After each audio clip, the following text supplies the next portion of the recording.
that's the best part about it. If you could choose one trait that you'd like to be It's an East vs. West showdown from Eldridge Park as the Cotuit Kettleers take the hour or so drive east to take on the Orleans Firebirds for the second time in 3 days. Welcome inside Eldridge Park. I'm Thomas Anzarella, joined alongside Josh White. Thank you for tuning in to Firebirds Baseball on the Birds Broadcast Network as the Kettleers and the Firebirds and the rest of the Cape League had an off day yesterday at Fenway where they showcased their skills in front of scouts, but the Kettleers and Firebirds battled each other back on Wednesday evening in Cotuit. That game resulted in a tie at 3-3. Game was called due to darkness. As now the Firebirds and Kettleers battle off here for the second time this season. Again, each East and West team will battle 4 times this summer. As we'll take a look at the Cotuit Kettleers lineup. Nick Gonzalez, the second baseman, leading off. Christian Robinson batting second, playing right. Batting third is Parker Chavers, playing center. In the 4 spot, Casey Schmidt playing third base. Mason McWhorter batting fifth, playing first. Arajanu in the DH spot. He had the key triple to tie things, or to take the lead back in Cotuit. Joey Liperfito playing left. Adam Oviedo over at shortstop batting eighth. And Cody Pasek, the catcher, batting ninth. As the Firebirds will send a young pitcher in Mike Vassell out of Virginia to battle this Cotuit Kettleers lineup. Vassell just finished his freshman season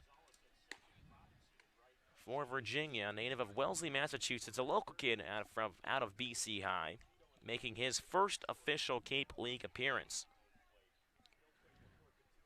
He would have pitched an inning against Brewster last week, but that game was called due to the thunder and lightning and then the darkness that resulted at the end of that game. That game was officially not played, so Vassell had pitched 2/3 in that game, but he's now making his first appearance. A guy that has a high ceiling. First pitch from Vassell, first pitch misses upstairs for ball one on Nick Gonzalez, the second baseman. I think we've started more games this summer early than on time at Eldridge Park. First pitch at 6:59 as Gonzalez's 1-0 pitch rips it through the hole on the right side into right field for a base hit as it just hits off the glove of Joff Zamora on the right side. And Gonzalez continues his tear here on the Cape League. Yeah, there's nothing that Nick Gonzalez can't do. Top 10 in the Cape in 9 different offensive categories. Just an explosive weapon from New Mexico State. Has reached base in every game so far to start the summer. He was 2 for 4 with a double on Wednesday, not yesterday, back in Cotuit. As now Christian Robinson, the right fielder from Stanford, will dig in from the left side. Right-hander Vassell comes from the stretch now. First pitch to Robinson. Fastball just misses a bit up for ball one.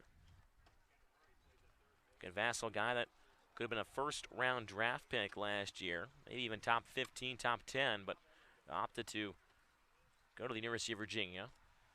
Not a bad choice either, winning a national championship the last couple years or so as Robinson rips one into left center field gap. Chirani back, makes an acrobatic catch at the track for a loud out number one here. As Chirani had to go backwards and just fighting the sun out there in left center too and makes the grab. That ball yesterday would have rung off the Green Monster at Fenway Park. Today, Max Triani was able to track that ball down into the left center field alley, and that was a long run for Triani. Sort of backpedaling as well and probably thought it wasn't going as deep to left field, but able to race it down. A last-second adjustment, but Triani was able to make the grab out there as Parker Chavers, the 3-man, takes a first pitch fastball on the outside corner for ball one. Chavers playing center field tonight. Native of Montgomery, Alabama, plays his college ball at Coastal Carolina. 1-0 pitch, misses low and outside for ball two, count 2-0. Chavers played left field back on Wednesday, so now gets moved over to center field.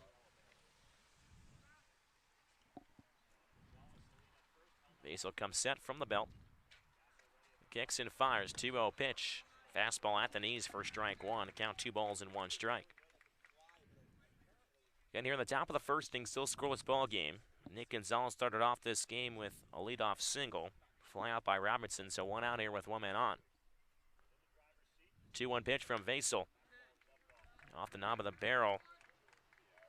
Rips it foul in front of the Cotuit bench count is 2 balls and 2 strikes. I think Mike Vassell looking for a bounce-back summer after a little bit of a rough freshman campaign at Virginia. The Cavaliers as a whole not making the NCAA tournament. But Vassell expected to play a big part in that program. 2-2 pitch from Vassell. Pitches up, fouled up and out of play. Count remains 2 balls and 2 strikes on Shavers. They don't see Virginia miss the tournament very often. Has had some success over the last 4 or 5 years or so. 2-2 pitch curveball. This is low and inside as Shavers able to lay off. Yeah, Brian O'Connor's been there 16 years now. They made the tournament the first 14. They've missed the last 2. Obviously coming out on top of the whole thing back in 2015 as a 3 seed.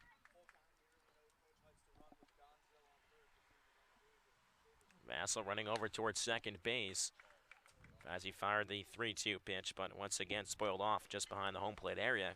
Count remains 3 balls and 2 strikes as Gonzalez was running on that pitch as he'll now trot back to first base.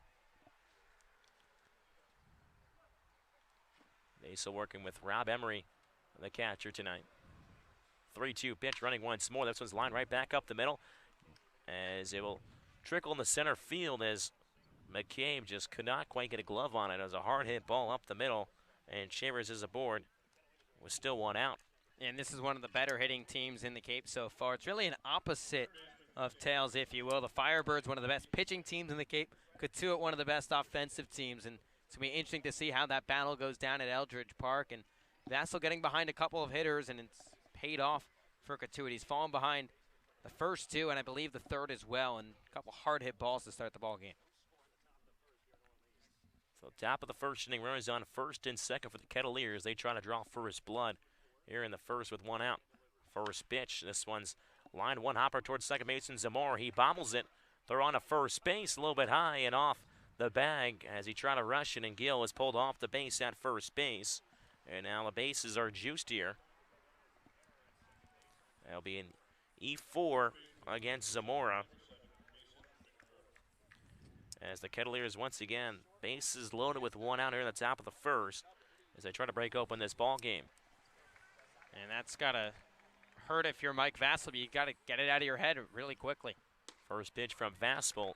Vassell at the knees for strike 1 on Mason McWhorter, the first baseman. He generates what potentially could be an inning-ending double play ball and now has to work just the rising sophomore around that error. 0-1 just misses down in the zone for ball 1. Count 1 ball and 1 strike. We'll take a look at the defensive lineman for the Firebirds. Troy out in left field, Lala in center, Brian in right field. Murray over at third base, McCabe at shortstop, Zamora at second, Gill over at first. As the 1-1 pitch is fouled to the backstop. Count 1 and 2, and Emery will be doing the catching tonight for Mike Vassell. That ball hits off the brick and goes all the way back to the mound.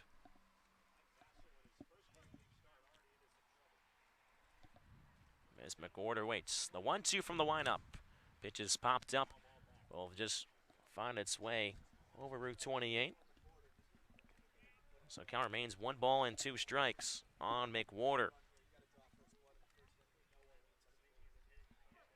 McWhorter just making his second Cape League appearance, 1 for 4 back on Wednesday as he scoops it out towards shallow center field. Lala on the run. It's going to drop in for a bloop single. Lala throws in towards second base as everybody will be safe here on the field. As coming up limping over at second base is Casey Schmidt. As it'll be an RBI single for Mason McWhorter, and the Kettleers have found themselves with an lead here 1-0 in the top of the first. Lala had some trouble with that ball, like you mentioned, started retreating back off the crack of the bat, and clearly that ball just died down, hung up a little bit, but just plopped down for a Texas League bloop knock. Working from the windup once again, first pitch runs up and out of the zone, and Arajan New, the DH for ball 1. Sun will be a test for these outfielders on both sides in the early going as it begins to set. 1-0 pitch to a New. Fouls off the mitt of Rob Emery. Count 1 ball and 1 strike on a New. A New, the switch hitting outfielder in the DH spot tonight. Transferring from Wallace Community College to Kentucky. Has a big spot here for the Kettleers. 1-1 pitch from Vassell, line hard. A 1-hopper backhanded play over at first base by Gill, taking himself on the bag, and Anu is out, but does drive in a run. And the Kettleers tack on another here, 2-0, but a heck of a play by Ray Gill. He saves at least 2 runs there. Yeah, that's one of those instances where it helps Ray Gill to be a natural third baseman. That was almost like a shot to the hot corner. Gill laid out and then got up and started bolting to the first base bag for a second. Looked at Eddie McCabe at second base, thought there might be a chance to get the lead runner, but thought better of it and took it to the bag and got the shore out. So runners on second and third now. Kettleers lead 2-0 here with 2 outs in the top of the first inning. Vassal starting for the windup once more. First pitch runs upstairs on Joey Lipperfido for ball 1.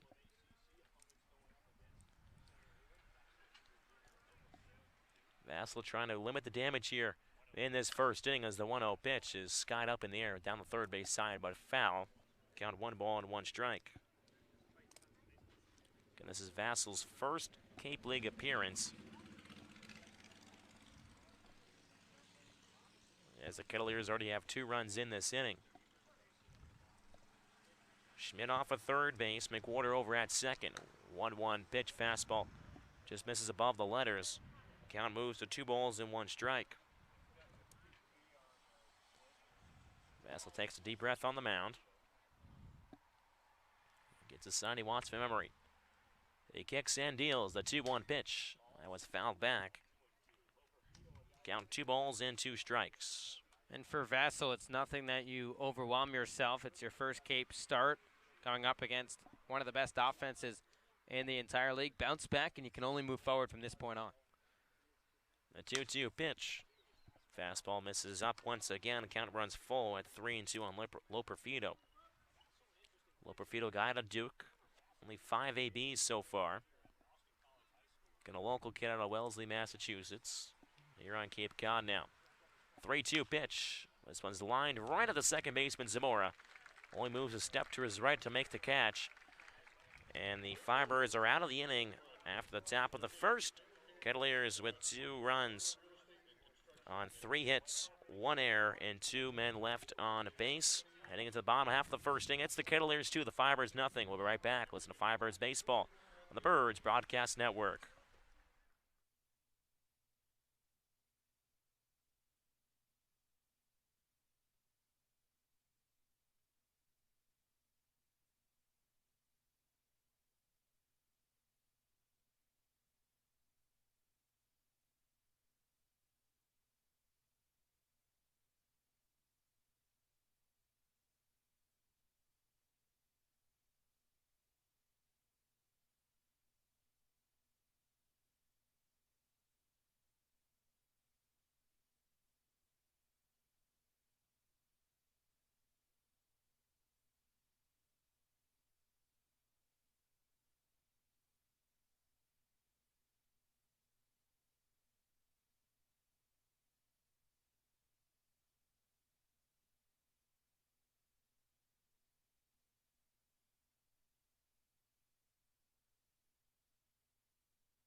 Home half of the first inning from Eldridge Park. It's the Kettleers holding a early 2-0 lead over the Orleans Firebirds, as the Firebirds will get their first licks up at the dish. Thompson's eligible alongside Josh White here from Eldridge Park, as the Kettleers will send a right-hander out of Cal Berkeley and Sean Sullivan to the hill. We saw a pitcher's duel last time these two teams faced off back on Wednesday, resulting in a 3-3 tie. As the Firebirds lineup will go as follows, and leading things off, Jordan Lala playing center, batting second, Zach Britton playing right, Chirani in the threes hole playing left, Goodhart in the cleanup spot, playing DH, Gill batting fifth, playing first, Murray over at third, batting sixth, McCabe at shortstop in the 7th spot, Emery doing the catching, batting 8th, and rounding out the bottom is Josh Zamora, as he will play second base. So Sullivan faced the left-hander and Jordan Lala. First pitch, Lala sees, grounds it hard on the ground towards the third baseman. Schmidt scoops it up on one hop, throw across the diamond in time, and Lala is retired. 1 pitch, 1 out. That's one way to be efficient if you're a starting pitcher. As now Zach Britton will make his first official Cape League start here in AB here at Eldridge Park. played in yesterday's exhibition game at Fenway. As he'll tap the bat on his feet and takes a first pitch curveball at the belt for strike one. So Britton playing right field. He is a catcher by trade. As the 0-1 pitch fastball once again catches the lower part of the zone for strike 2-0 and 2 on Britton, the right fielder.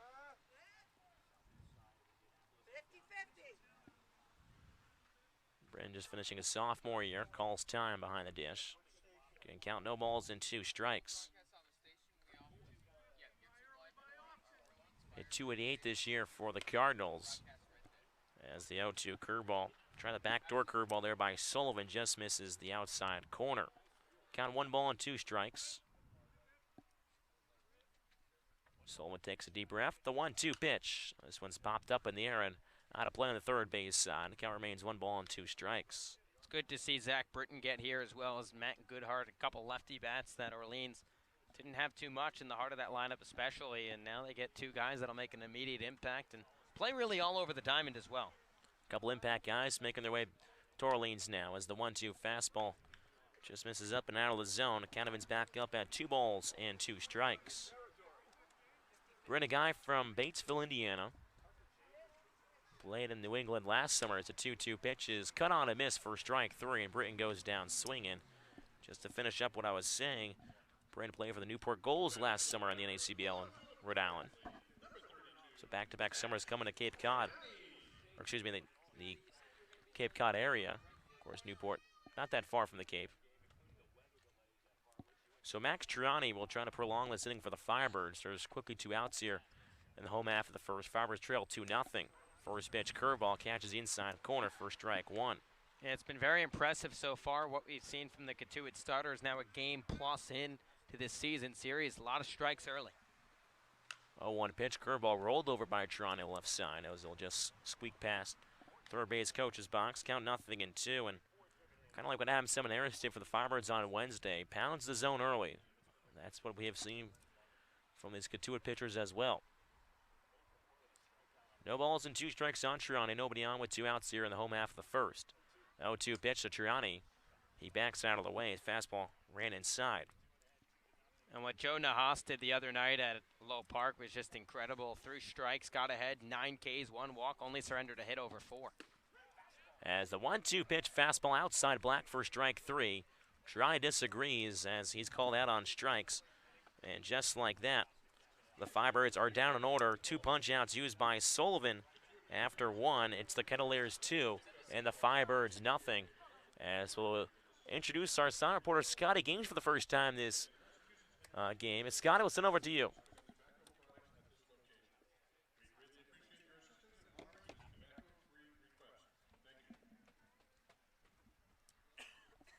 And we'll have some technical difficulties here as we'll send it into break as the Kettleers lead the Firebirds by a score of 2-0. We'll be right back. Listen to Firebirds Baseball on the Birds Broadcast Network.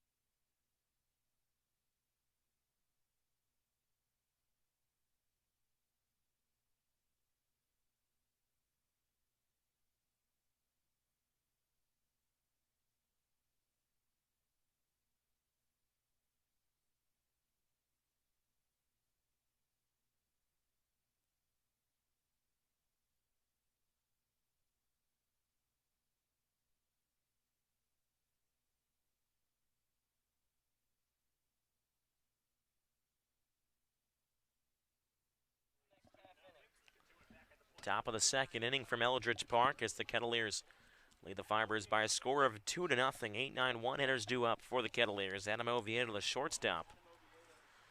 Out of TCU will lead things off here. First pitch runs up and inside from Vassell for ball 1. Again, it was a RBI single by McWhorter and a Raj Anu with a ground out. That put the Kettleers on the board as the 1-0 pitch runs up and in once again. Count moves to 2-0.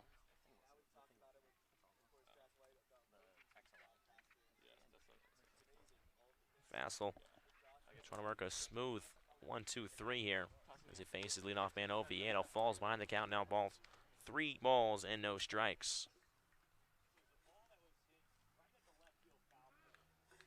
Now we can hear the Cotuit broadcasters talking about the play that happened last year at Eldridge Park. Josh will, after this pitch, will go more into depth as a 3-0 pitch is at the belt for strike one. Count 3 balls and 1 strike. Now Adam Oviedo played for the Kettleers last year and had a home run that we like to call the foul slam, as we mentioned back on the broadcast on Wednesday.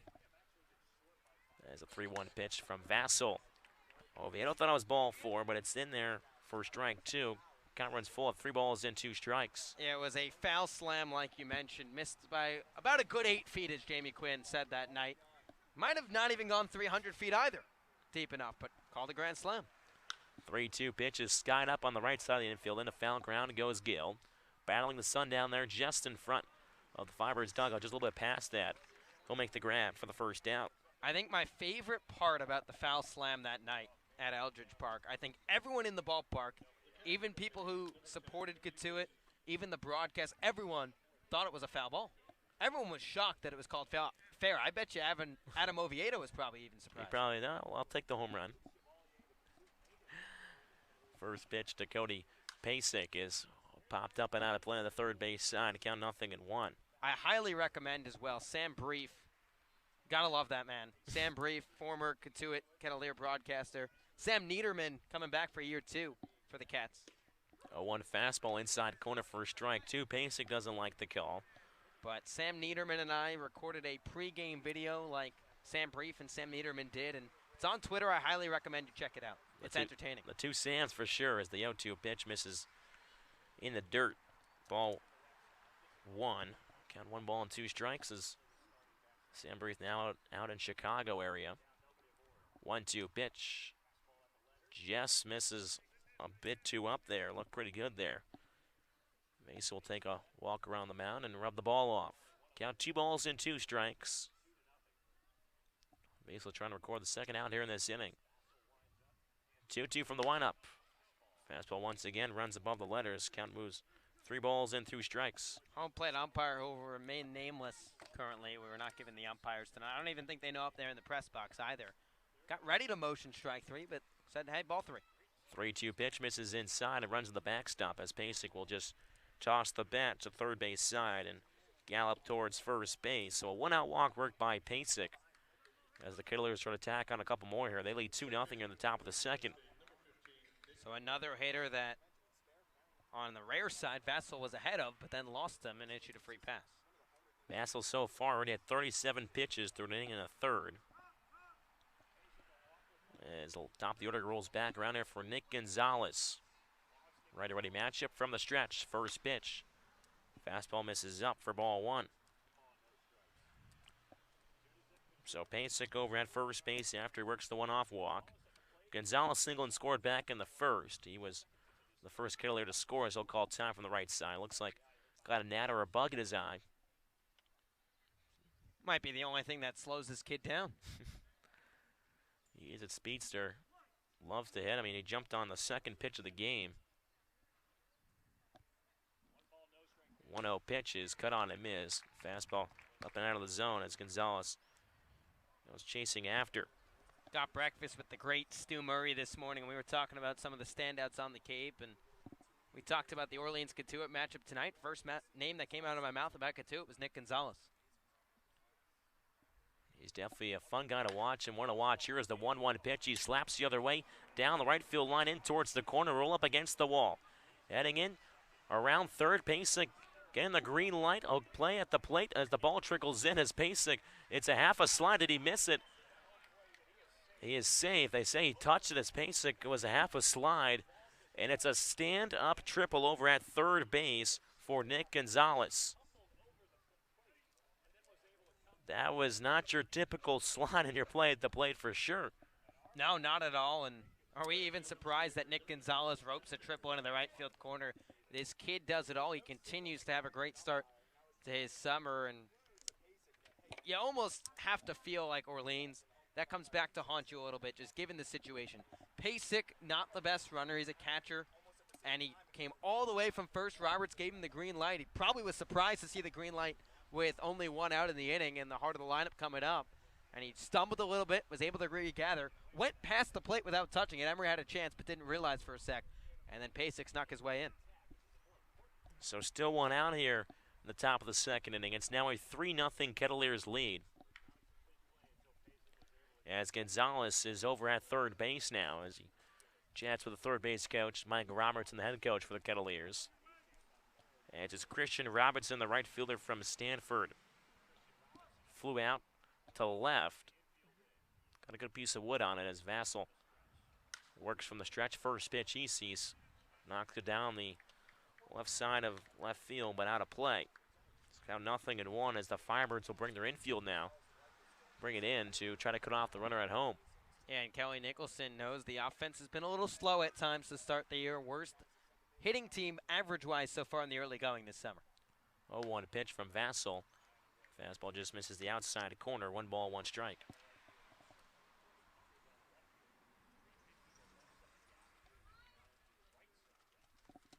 And that has been a Firebird struggle this year, has been the hitting at times.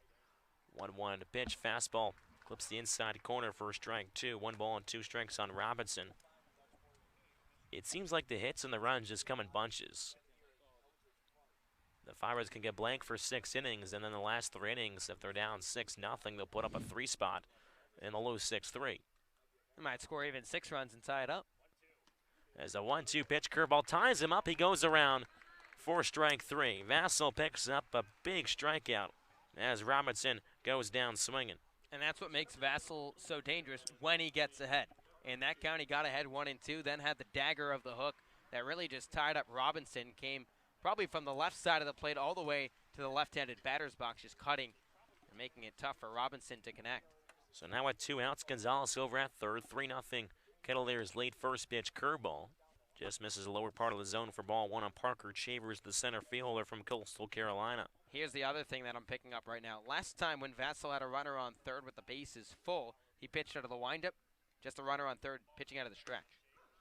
1-0 pitch. Emphatic strike call with the home plate umpire. Count 1 ball and 1 strike. And it's a good thing to pick up there. Maybe he feels more comfortable working from the stretch than the windup. Comes set at the belt. The 1-1 pitch to Chavers. Fastball this time on the outside corner. Count 1-2. And Vassell now starting to find his command a little bit. That fastball on both sides of the plate, would not be surprised if he went to another breaking ball to see if he can get a lefty bat to go fishing. 1-2 pitch. Off speed. Cut on a miss for strike 3. So Vassell strikes out the last 2 Kettleers to end this top half of the second inning. 1 run on 1 hit, no errors, and nobody left on base after 1.5. Well, step aside as the Kettleers lead 3-0 over the Orleans Firebirds. We'll be right back. Listen to Firebirds Baseball on the Birds Broadcast Network.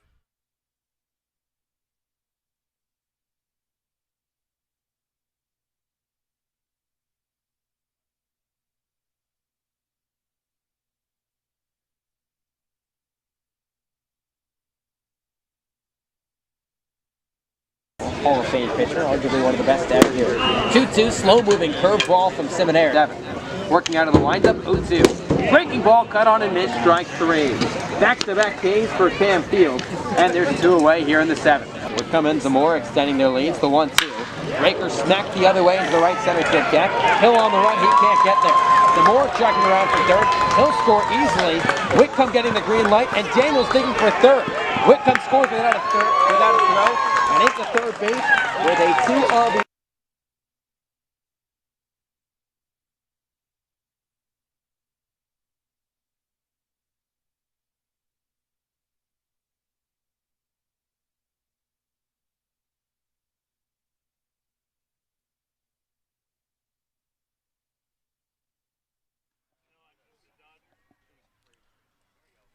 Latter half of the second inning from Eldridge Park as the Kettleers tacked on another insurance run at the top of this inning. The lead now 3-0 over the Orleans Firebirds as the Firebirds were blanked in the first inning. They went down in order 1, 2, 3. So 4, 5, 6 due up now as Matt Goodhart will step from the left side. He'll make his Cape League debut as well. First pitch to left, Tanner ropes one on the ground. picked up by the first baseman Gonzalez, or excuse me, it skipped past the second baseman Gonzalez as McWhorter over at first base trying to scoop it. And then it trickled past Gonzalez over towards second base.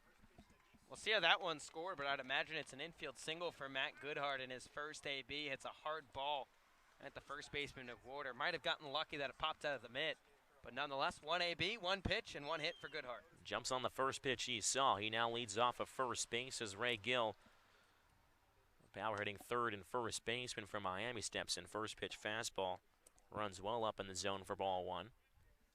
As Gill holds the bat on his back shoulder. Reads the signs from the third base coach, Jamie Quinn. Sullivan from the stretch, from the belt. Takes a deep breath. The 1-0 pitch to Gill. Off-speed pitch out of the zone. Gill goes fishing at count 1-1 strike. Firebirds donning their redshirt Friday jerseys. It's a military appreciation for every home team on every Friday around Cape Cod. 1-1 pitch to Gill. Off-speed pitch outside corner for a strike to Gill. Has a word with the home plate umpire. Will take some dirt in his right hand and rub it together. So Gill's down on the count, 1-2 strikes. They're in the bottom of the second inning, 3-0 Kettleers lead. Goodhart over at first base. The 1-2 from Sullivan. Gill gets a piece of it and fouls it back behind the press box area. So they'll do it again at 1-2 strikes.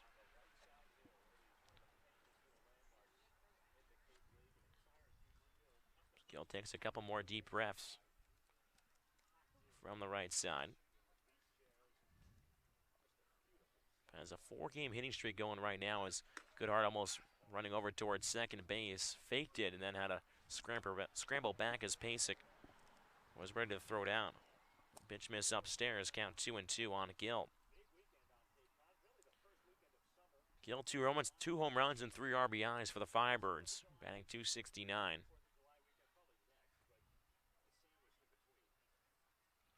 2-2 pitch from Sullivan. Off-speed runs up and in, and Gill really working the count here against Sullivan. And going back to what you said last inning about Vassell and just really any pitcher in general, I think on the Cape, to have success, you have to get ahead. That's obviously baseball knowledge, but it's especially more imperative here on Cape Cod is to get ahead on hitters. A 3-2 fastball. Misses low and outside, and just like that, Ray Gill works a walk here. And now the Firebirds have something going, 2 on and nobody out. Very impressive at bat from Raymond Gill. Fell behind early, worked his way back.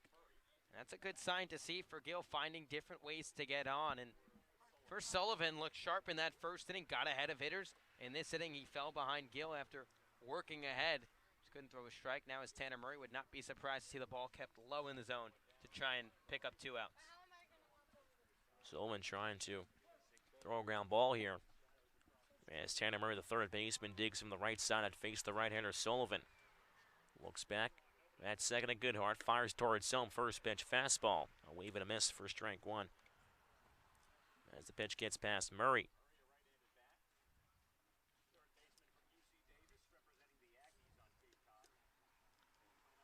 The sun begins to set from Eldridge Park. Get some shadows going on at the home plate area. Right in the eyes of Murray. Just above the hill on the right side. 0-1 pitch to Murray. Curveball. This is a bit too much inside as Murray turns his back. Count 1-1 strike, and probably the biggest crowd we've seen so far at Eldridge Park, as school is now done in Massachusetts, and all these summer residents and even some vacationers as well have made their way to Cape Cod. As Sullivan fires the 1-1 fastball, misses low once again. Murray's ahead in the count, 2-1 strike. If I'm Tanner Murray right now, I'm very patient at the plate, not trying to do too much, looking for that pitch to hit. You've seen Sullivan struggle with his fastball command in this inning. Just sit on your pitch, whether it's middle in, outside, whatever it is. Just get it and drive it where you want it. He's in a fastball count here as the 2-1 from Sullivan. Got on a miss. He got the fastball, just couldn't put a good piece of wood on it. Hard fastball right down the chute that he just couldn't connect on, and Sullivan knows he's beaten with that fastball right there. Would not be surprised if he went with that or tried and dropped a breaker on the outside part of the plate. 2 balls, 2 strikes, the count on Murray. Runners down to first and second for the Firebirds here in the bottom of the second. They trail 3-0.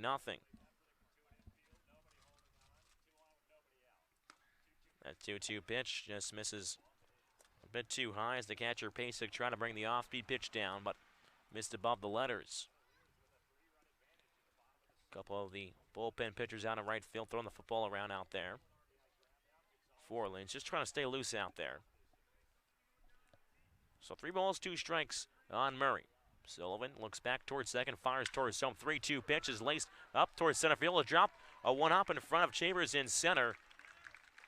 Good base running there is by Goodhar as he froze at first, and Gill as well, and everybody is safe here as the Firebirds have the bases loaded with nobody out here in the bottom of the second inning.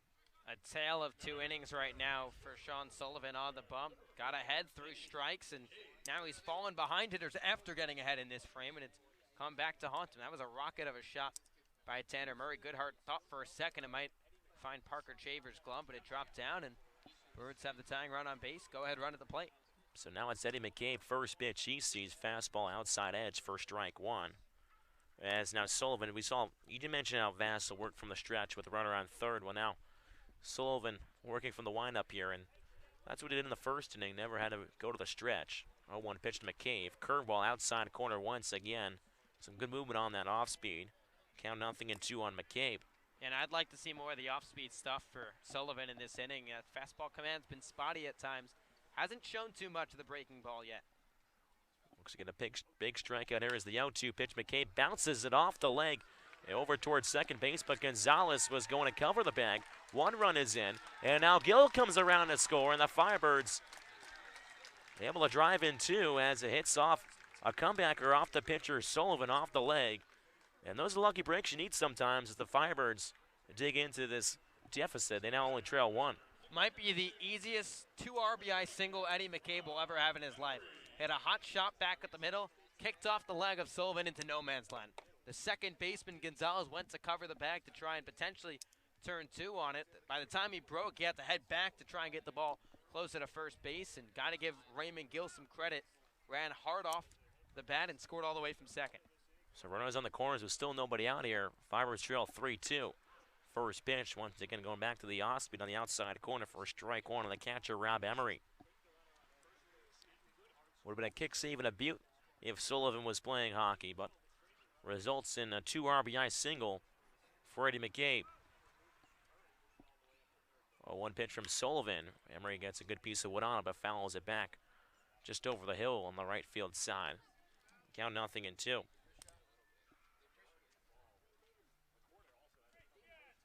Emery trying to elevate something here with Murray over at third base, McCabe over at first. Sullivan trying to induce a ground ball here. He'll probably take the 2 outs for a run. 0-2 to Emery. Emery slaps it right back over at third base, over back towards third. Jess getting back in safely as Murray, as the third baseman Schmidt dove in towards third. A hot shot off the bat of Rob Emery, almost doubling up Murray down there. Yeah, that was ripped off the bat of Emery, but just hit it in the wrong spot, found the glove of Schmidt, and Schmidt reacted quickly enough to try and double off Murray as well. Murray just able to get back over at third base. Now with 1 down in the inning. Runners still in the corners here in the bottom of the second inning. It's the 9-0 hitter Josh Zamora from the right side to face the right-hander Sullivan. First pitch, Zamora showing bunt. Pitch just misses the outside corner for ball 1. Of course, that's a big thing that Kelly Nicholson loves to teach, is bunting. Before every home game and BP session, they always fire up the pitching machine and have guys bunt, safety squeezes, and everything out here. 1-0 pitch. They say he goes around. Don't even appeal towards third base umpire. Zamora goes around at the plate. You mentioned the bunt for Zamora, something Orleans works on every day before the game. They have a separate pitching machine that's just for bunting. They lay down sacks to both sides, squeeze plays, you name it. And Josh Zamora laid down quite a few bunts today, and it was interesting to see a guy who's probably hitting the middle of that Nevada lineup day in and day out is in the 9-hole on the Cape. Probably might have to bunt a little more. And the way he bunts, he gets all the way down to a knee. He's extremely low to lay it down. 1-1 pitch to Zamora. On the inside corner, first strike, 2-1 ball and 2 strikes. And Jamie Quinn was saying, that's the way you bunt? He goes all the way down to almost brings 1 knee to the ground. He said, any fastball inside, that might come in to hurt you. Mike Roberts shading in. Robinson over towards right. Moves over to his left now. 1-2 pitches. Zamora reaches for one. Muscles it out towards center field. It will drop on the outfield grass. Murray comes in to score, and the Firebirds have tied the game here in the second inning with an RBI single by Josh Zamora. Yeah, who needs a bunt right now? Why bunt with a runner 90 feet away? And Zamora brings home Tanner Murray, and this Orleans offense looks completely different in this second inning. They're putting the ball in play, and you know what they say, good things happen when you put the ball in play compared to 2 strikeouts back in that first.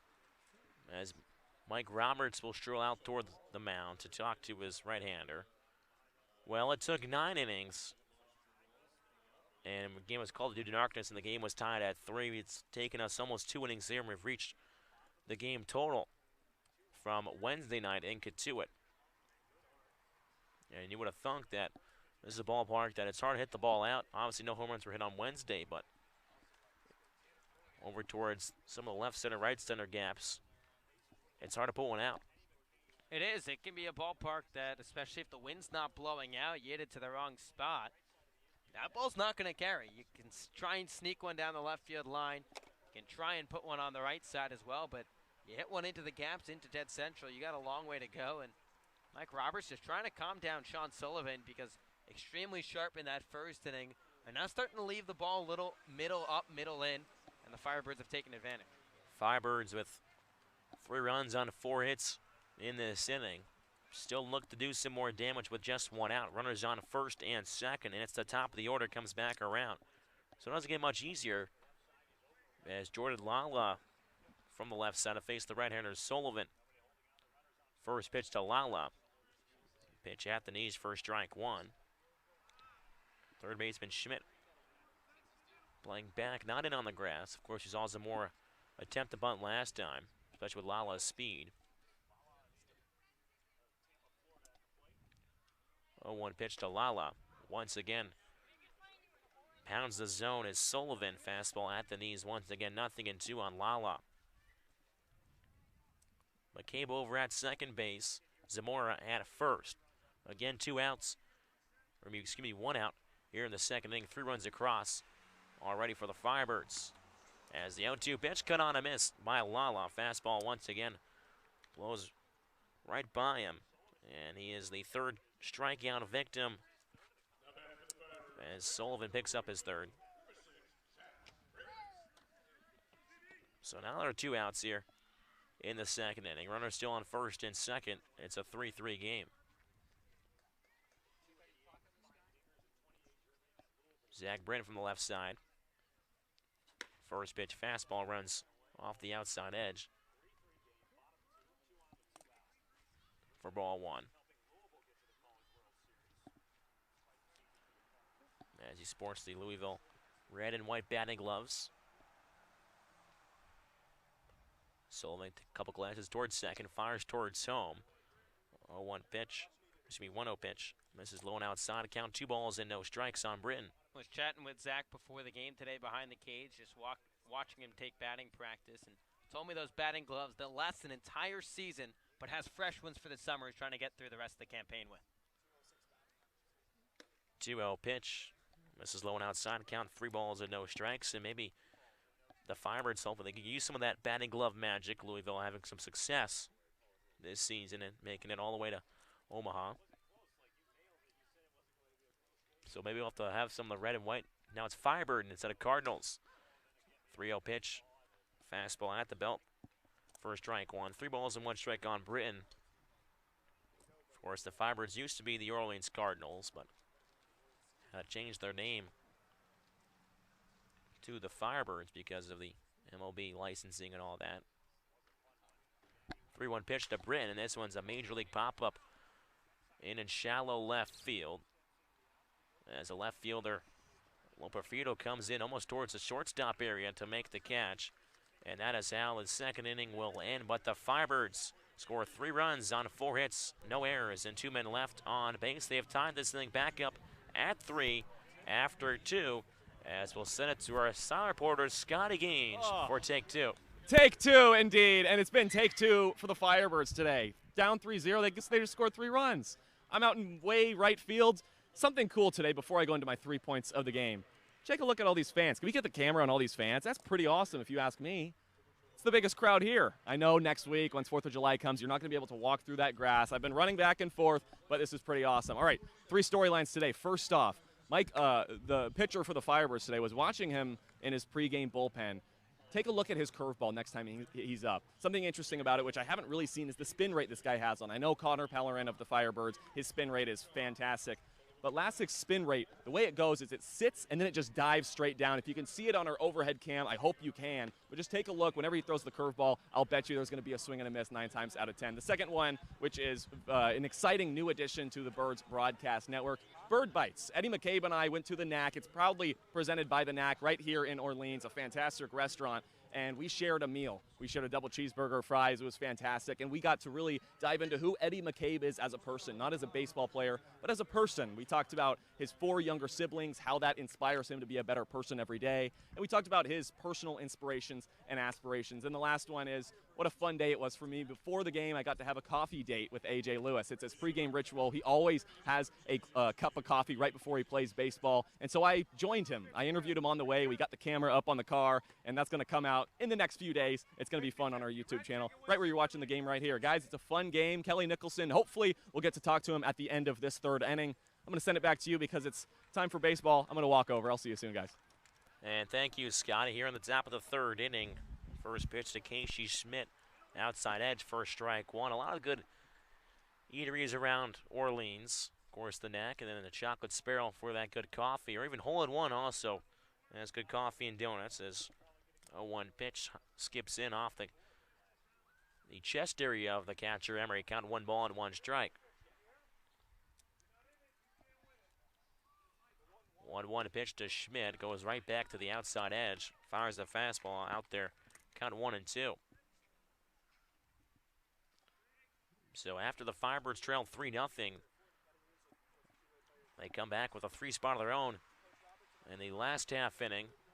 Game is tied up at 3-3. There's that curveball. Check swing by Schmidt, able to hold up. Count 2 balls and 2 strikes. And Vassell used a couple of those curveballs to strike out the last 2 hitters he faced in the second, Christian Robinson and Parker Chavers. They both went down swinging. 2-2 pitch. Fastball is fouled up and out of play behind the screen. Count remains 2-2.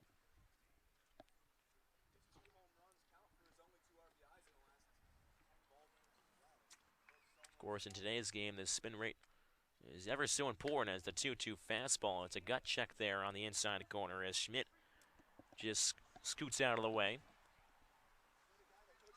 Count 3 balls and 2 strikes. Let's see what Vassell will go to here. A 3-2 pitch. Fastball rolled over the left side of the infield, but foul. As they'll reach the left field corner down there. Count remains 3 balls and 2 strikes.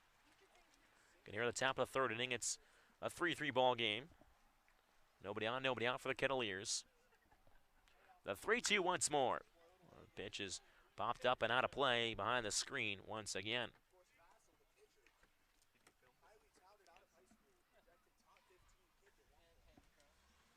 As Vassell looks to work his first scoreless and flawless inning. He's gotten better and better as this game has gone on as a 3-2 pitch is lined in a left field line, and it's a foul ball. So no foul slam here.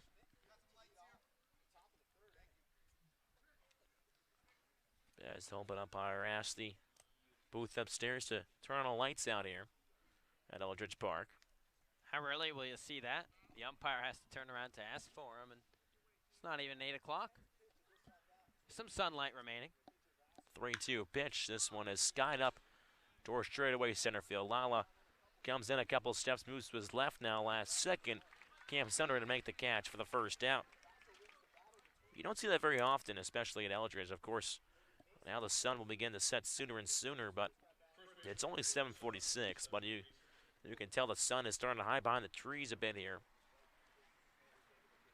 So it will become a factor in the next couple pitches or so.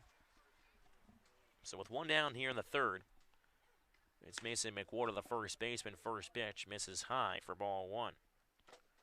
McWhorter RBI single in the first. Put the Kettleers on the board. 1-0 pitch. High chopper on the right side of the infield, backhanded by Gill. Flip on to Vassell over at first base. In time, the Firebirds have retired the first two here in the third.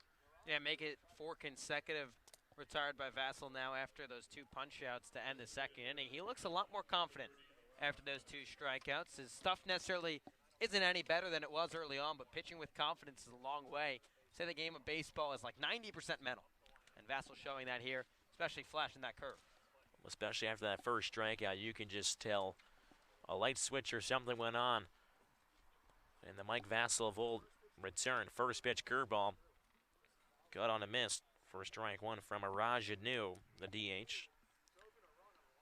It was a good play over at first base by Ray Gill that saved at least a double and 2 runs.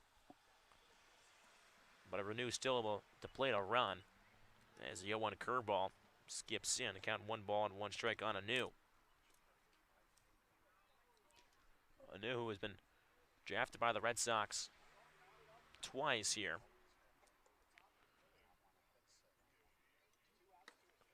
As the 1-1 pitch misses up and out of the zone. Count 2 balls and 1 strike. Anu, again I mentioned, drafted by the Red Sox in the 16th round this year. Sox 28th and 17. You can tell the Red Sox like him.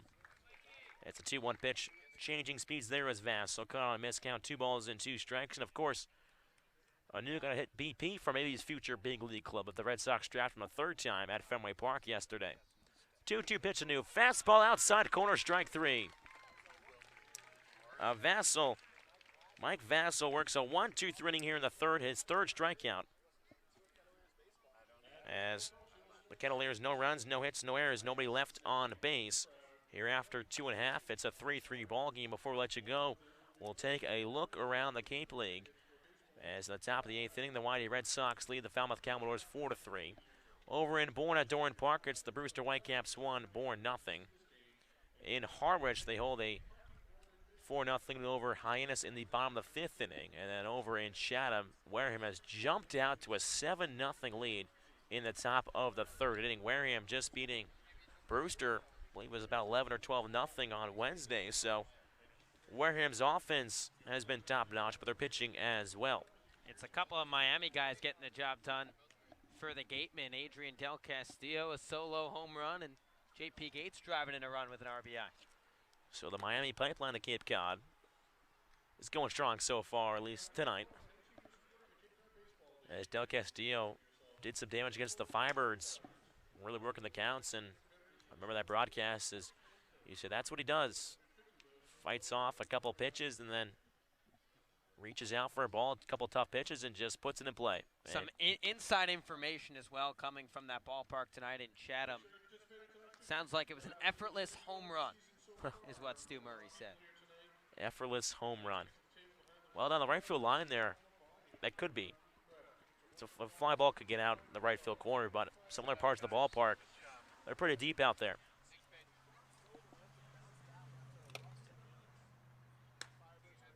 So here in the home half of the 3rd inning, it's the Firebirds and Kettleers here at a stalemate from Eldridge Park, tied at 3 after the Kettleers put up 3 runs between the first 2 innings. The Firebirds came up in the bottom of the 2nd inning and tied things up with a 3-run inning.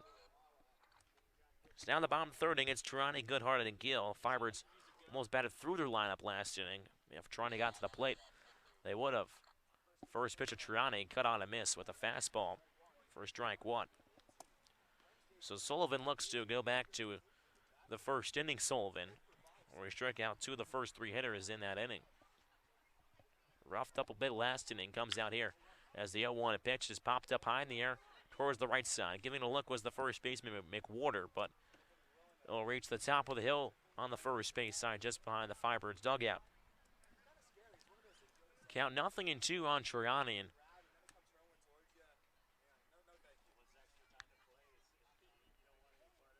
Sullivan gets the sign from the windup. The 0-2 pitch rolled over on the left side of the infield. Third baseman Oviedo backhands it, throws a strong throw over there just to beat Troiani as he was hustling down the line, but a strong throw from Oviedo retires Troiani for out number 1.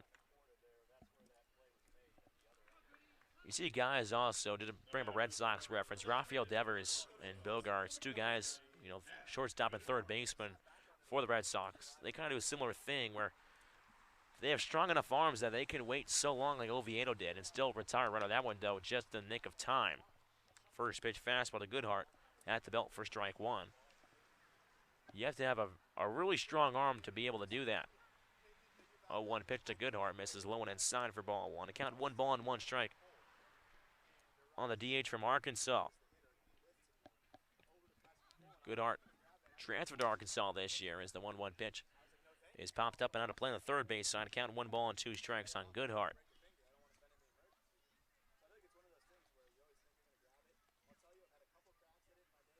Making his Cape League debut. The 1-2 pitch, curveball hops in, about a 59-foot curveball there. Blocked a little bit by Pasek there. Count 2-2. Goodhart had .352 for the Razorbacks in the SEC this year. He had 13 doubles. With 1 out in the bottom of the 3rd inning. 2-2 pitch to Goodhart. Jets gets a piece of it and chops one foul. As Zach Britton on the far side of the dugout comes out and retrieves the ball. So the count remains 2 balls and 2 strikes on Goodhart as he digs into the back end of left-hander's batter's box. 2-2 once more. Fastball runs a hair too high, and Goodhart works the count. The 3 balls and 2 strikes. Sullivan took a step off, now back on. 3-2 pitch. This one's a hard hit on the ground towards the second baseman, Gonzalez. Fields it on his 2-up. Sidearm throw to first base is in time, and Goodhart is out number 2. So just like how Vassell bounced back from an inning, Sullivan doing the same here, retires the first 2 Firebirds that he has faced. Again, here in the bottom of the 3rd inning, it's the Kettleers and Firebirds tied up at 3. With 2 outs and nobody on, it's Ray Gill, the first baseman. First pitch runs above the letters for ball 1. Gill walked and scored back in the 3-run 2nd inning. 1-0 pitch, a wave and a miss for a strike 1.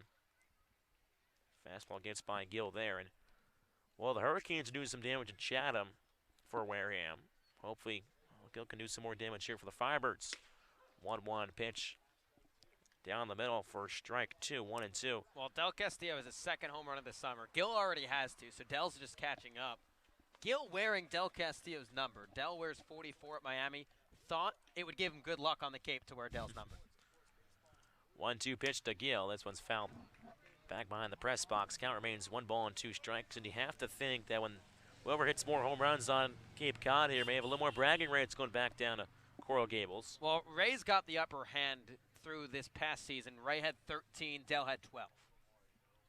That's too close of a margin there. I think that's a lot of bragging rights then, as the 1-2 fastball outside corner, and Gill goes down looking. So after 3, it's the Kettleers and Firebirds tied up at 3 as Sullivan retires all 3 Firebirds hitters. No runs, no hits, no errors, nobody left on base for the Firebirds. As our side reporter Scotty Gage is searching for Kellen Nicholson, and he does have him. And Scotty will send it over to you to chat with the skip himself. Scotty? Thank you, guys. Coach, a few errors and unfortunate plays in the 1st inning, followed by a 3-run comeback in the 2nd inning. What change did you see out of the guys? Yeah, we looked like we weren't ready to play when the game started. We weren't covering bags, and we got a little sloppy out there. But it's good to see us punch back and tie this thing up. So we got a 6-inning game, so we'll see what happens. Something fun for me, when the first run scored for the Firebirds, this place went crazy. It was probably the loudest it's been all summer with the fans here. Does it feel like it's classic Cape Cod baseball league tonight? It's starting to get there. I think the crowds will start rolling in this weekend, and you're going to see some crowds and hear some noise. It's going to be fun all summer. Does that change any way you approach the game? No, not at all. Not at all. Thanks, Coach. Good luck the rest of the way. Scotty. Guys, we'll send it back to you.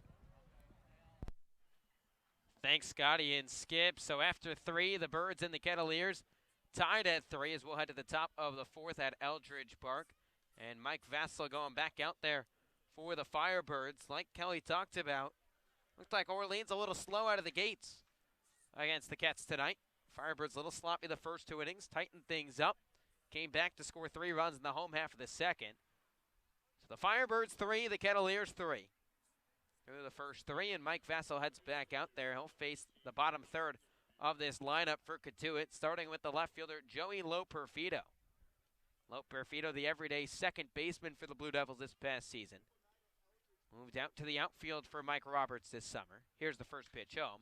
Fastball slicing that way to left field, giving Troiani a run. Now Lala joining the chase. Troiani at the track, able to race it down with his back against the fence for the first out of the inning. So another hard hit ball by Cotuit, this time by Joey Loperfido, but Eldridge Park kept it in for a loud out number 1. Well, Troiani over there in left field having an adventure so far today. A lot of hard hit balls. Troiani has really had to scramble back to the warning track. Just a good piece of hitting here by the Kettleers. Make it 6 retired in a row by Mike Vassell. First pitch to Adam Oviedo, misses up and in for ball 1. Oviedo transferring to Oral Roberts University after this summer. 1-0 pitch. Fastball catch the outside corner, and it's 1-1. Spent his first 2 seasons at TCU. Member of the Horned Frogs manning the middle infield. He'll play shortstop tonight for Mike Roberts' club. 1-1 from Vassell. Breaking ball hit hard to the left side, right at the shortstop McCabe, shuffling to his right. Throwing the run to first base, pulls Gill off the bag, but he corrals it and gets back on for the second out of the inning. Well, Ray Gill picking machine over there at first base. We mentioned he's a third baseman usually, but getting some first base action here this summer, and looks like a natural over there at first base. Good stretching, good scoop.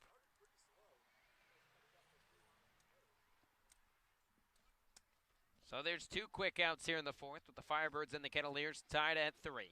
Righty on lefty matchup. Here's the first pitch to Cody Pasek.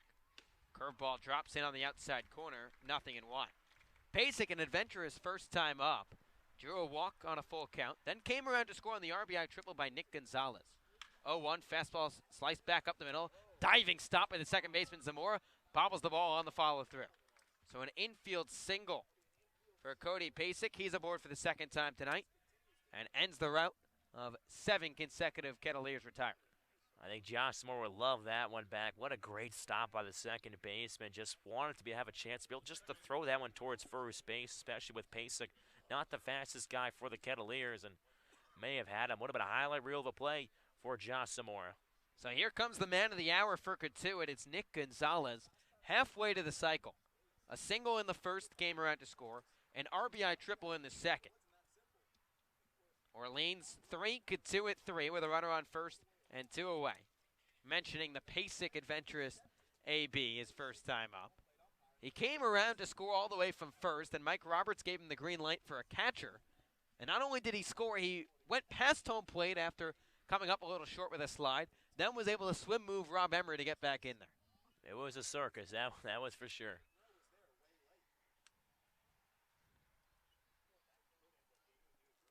So we have umpires, by the way, through the 4th inning. They just got them up in the press box. We have them here for you. David Perry calling balls and strikes behind the dish. Ronaldo Cockrum at first, and Mike Beal at second. And Kelly Nicholson emerging out of the Orleans dugout. We'll see if he takes the ball. Matt Troop at a wedding and out of town this weekend, so Skip might be making both the visits and the changes. Looks like he's going to take the ball on this visit to the mound. So Vassell departs after 3 2/3 with the Firebirds and the Kettleers tied at 3. We'll step aside for a short break. Listen to Firebirds Baseball on the Birds Broadcast Network.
Welcome back to Eldridge Park. The Firebirds and the Kettleers tied at 3 here in the top of the 4th inning.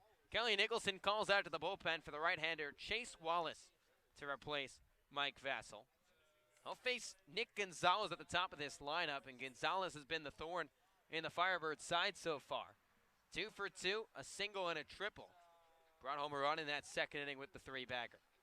Righty on righty matchup. Wallace out of the set with a runner on first base and 2 away. Here's the first pitch. Fastball cut on and missed. Fouled off of Rob Emery for strike 1. Emery a little slow, taking that one worse for the wear. He appears to be okay, just shuffling some dirt around behind home plate, jumping up and down. And the home plate umpire, who we now have a name to, only took till about the 4th inning, but David Perry just walks the ball out to Chase Wallace. Give you the partial line on Mike Vassell. He went 3 2/3, 5 hits. 5 hits, 3 runs, all earned, a walk and 3 Ks. He is responsible for Pasek as well on first. And Perry just trying to buy some time for Emery as well, and appears to be ready to go.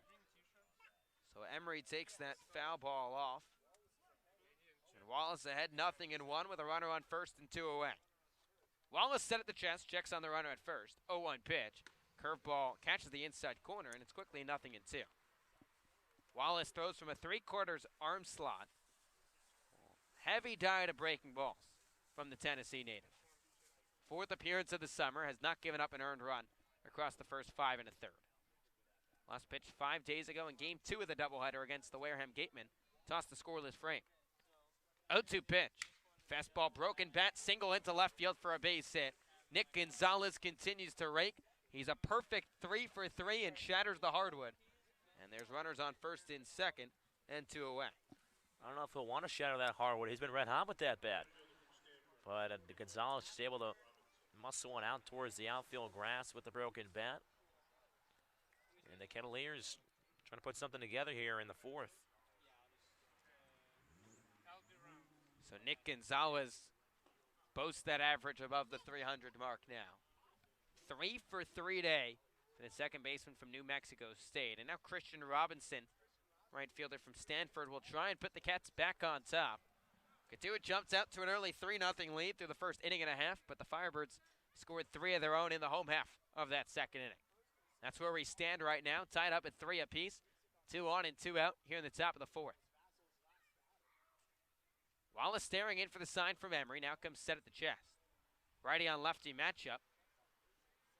Here's the first pitch home, and it'll be held up with Wallace stepping off the rubber.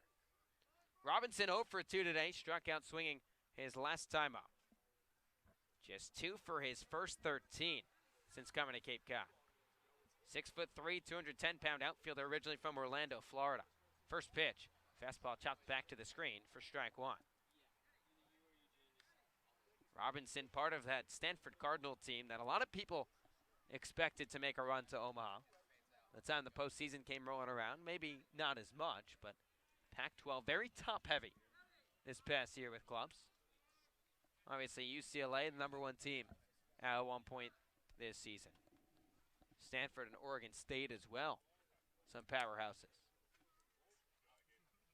Ball trickled onto the field from the left field bullpen, and the ump slowing things down. 2 on with 2 out here in the top of the 4th. 0-1 from Wallace. Fastball upstairs. Robinson checked his swing, did not go around. Says the appeal down to the third base umpire, and it's 1-1. Kelly asking some questions from the first base dugout area. Everyone in that Orleans dugout on the top step, including Skip. Arms crossed all the way on the near side. 1-1. Fastball fouled back to the screen, and it's 1-2. Cotuit 3 runs on 5 hits. No errors so far tonight for the Kettleers. For the Firebirds, it's 3 runs on 4 hits, 1 error. And that's it for Orleans so far, trying to figure things out here. Beg your pardon, 1 error for Cotuit. It's Gonzalez on first, Pasek off of second. Wallace taking his time on the bump, trying to get the Birds out of this jam unscathed. Righty from Tennessee, set at the chest, 1-2. Breaker flared into shallow left field. McCabe goes out. He'll make the play just on the edge of the grass. And the side is retired. So Chase Wallace works around a single as the Kettleers score no runs on 2 hits, no errors, and 2 runners left on base. After 3.5, Firebirds and Kettleers tied at 3. You listen to Firebirds Baseball on the Birds Broadcast Network.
Tied at 3.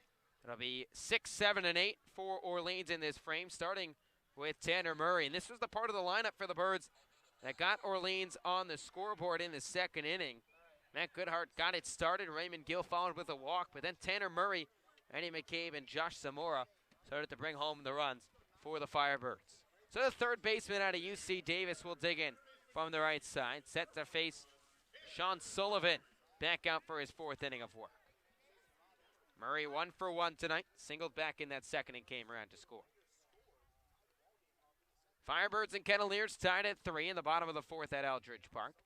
Tanner Murray digs in from the right side. Right-hander Sean Sullivan out of the windup. First pitch, fastball misses up and in for ball 1. Murray singled off of Sullivan his first time up, came around to score in that second.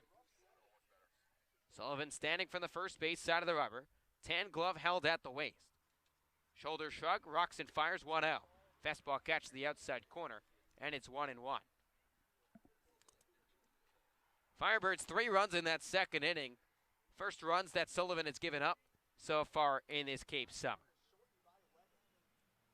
He wheels and deals the 1-1. Fastball flared down the right side and out of play by Murray, and it's 1-2. Murray has struggled in the early going for the Firebirds at the dish. Just batting a .154 entering tonight. But has really showcased his defensive range at third base. Seems to knock every ball down and then shows off the rocket of that right arm. 1-2. Fastball chopped back up the middle over the head of Sullivan. Clubbed by the second baseman Gonzalez, and he drops the baseball. This trickles into shallow right field. Murray's digging around for second. The throw in, not in time. So Tanner Murray hustled out of the box after the ball skipped off the glove of Nick Gonzalez.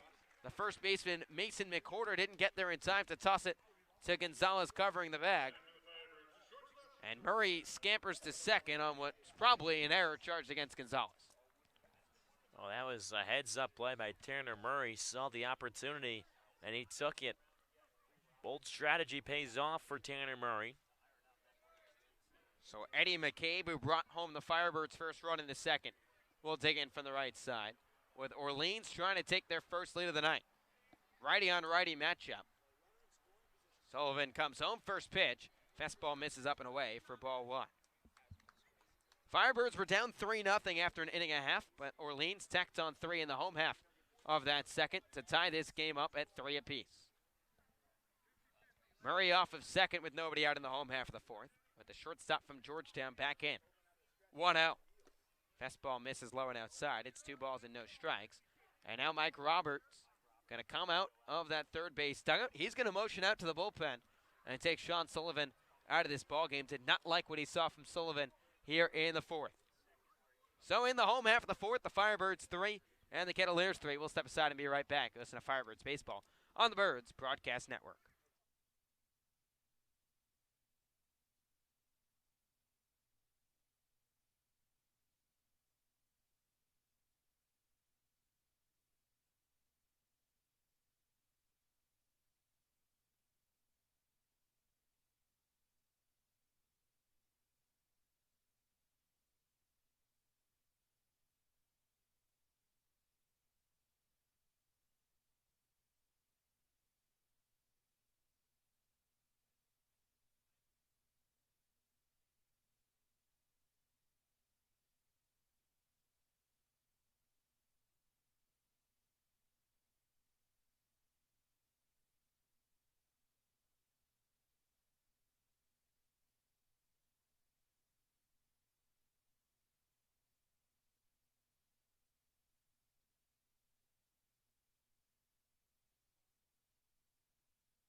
Firebirds and the Kettleers tied at 3 as we welcome you back here to Eldridge Park.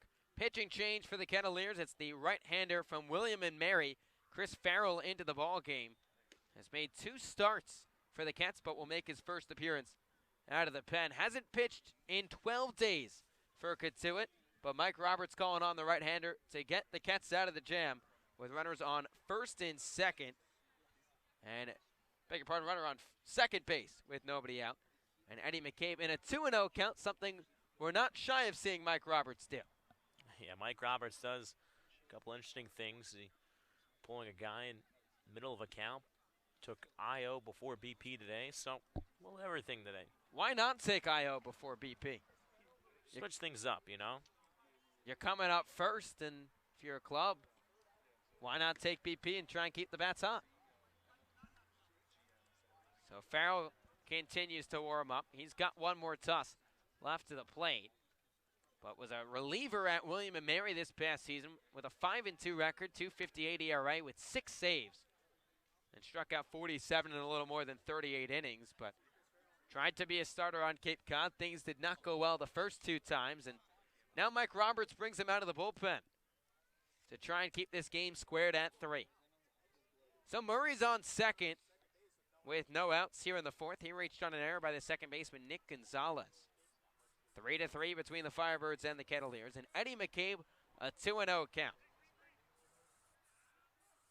Right on right matchup. Farrell set from the first base side of the rubber. Checks on Murray at second. His first pitch of the night. Fastball hit hard down the right side for a base hit. Murray getting the green light around from third, scooped up by Robinson in the right field corner. Murray scores easily, sliding into second base with an RBI double is Eddie McCabe. Eddie, stay hot, kid. And the Birds have a 4-3 lead here in the 4th. Well, looks like he play for the Yankees right now, his favorite team to play for. McCabe driving in now, another run here in the 4th after he drove in 2 in the second inning, and has given the Firebirds a lead here. So McCabe, a single in the second, brought home a run, and now a double in the 4th. Tacks on another with the Firebirds, their first lead of the night. Orleans on top of Cotuit, 4-3, and the Birds threatening for more with a runner in scoring position and nobody down. Rob Emery steps in from the right side. First pitch from Farrell. Fastball fouled back to the screen. 0-1. Emery had a hot shot his first time up, but right at the third baseman, Casey Schmidt. Schmidt was almost able to double off Raymond Gill at the time at third. So we can close the line on Sean Sullivan. We'll give you that after this pitch from Farrell. 0-1 home. Breaker that Emery lays off of. Pasek down to his knees to keep it in front, and it's 1-1. Sullivan went 3+ innings, gave up 4 hits, 4 runs, 3 earned, 1 walk, and 4 Ks. Vassell on the other side for the Firebirds, 3 2/3, 5 hits, 3 runs, 3 earned, a walk, and 3 Ks. Right on right matchup. Farrell's 1-1. Fastball misses upstairs, and it's 2 balls and 1 strike. Emery has struggled as of late for Orleans, just 2 for his last 20 at the dish. Got the nod behind the plate in this evening's ball game, giving David Avidia the night off. Runner in scoring position, still nobody out in the home half of the 4th, with the Birds leading the Kettleers 4-3. 2-1. Fastball, hot shot, back up the middle for a base hit. McCabe gets the green light around from third, now stumbles, and he'll have to retreat back to the third base bag. Jamie Quinn kept waving that right arm, signaling for McCabe to go home, but McCabe tripped over the third base bag, and it's a single for Rob Emery, and the Birds have the first 3 base runners on in this inning. And Jamie Quinn was emphatic about sending McCabe around. Would have been a close play over at home plate. Center fielder Chambers getting ready to throw. But anyway, the Firebirds are threatening here in the 4th.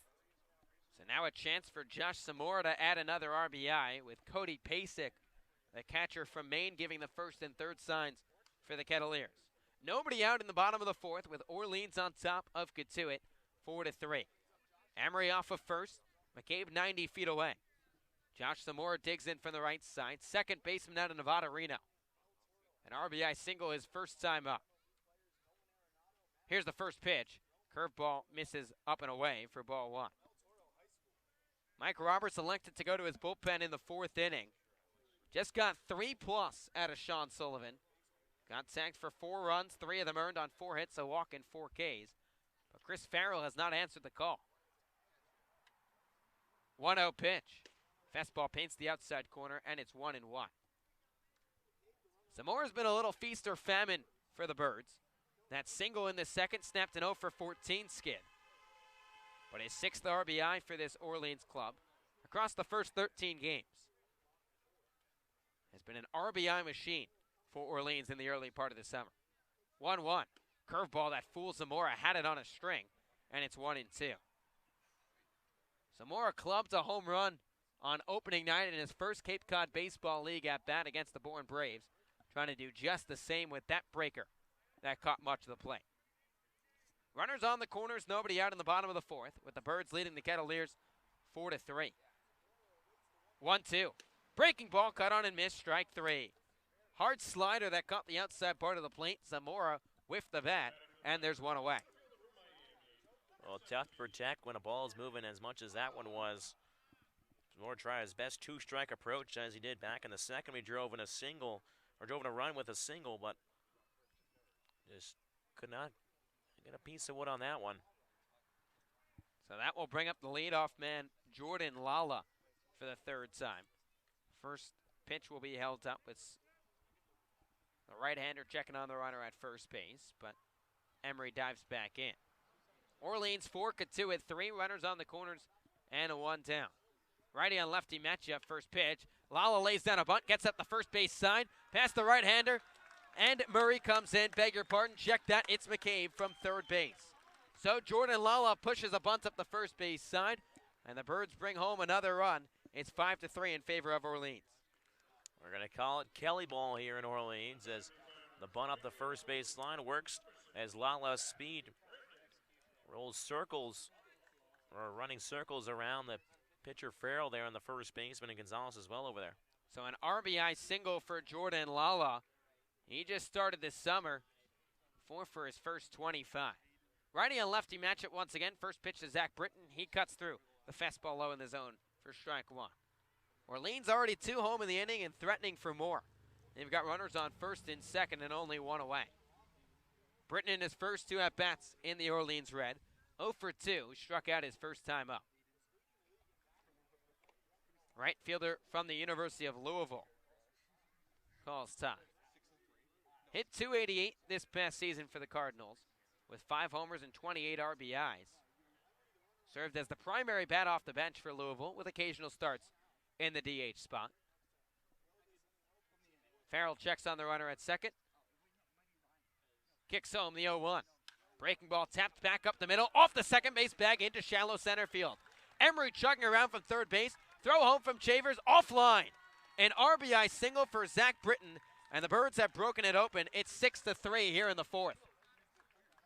I don't think Pasek was expecting to throw home as that one came up the first base line and high, and he had all of a sudden a last-second jump, but Zach Britton now doing some work for the Firebirds in his first game.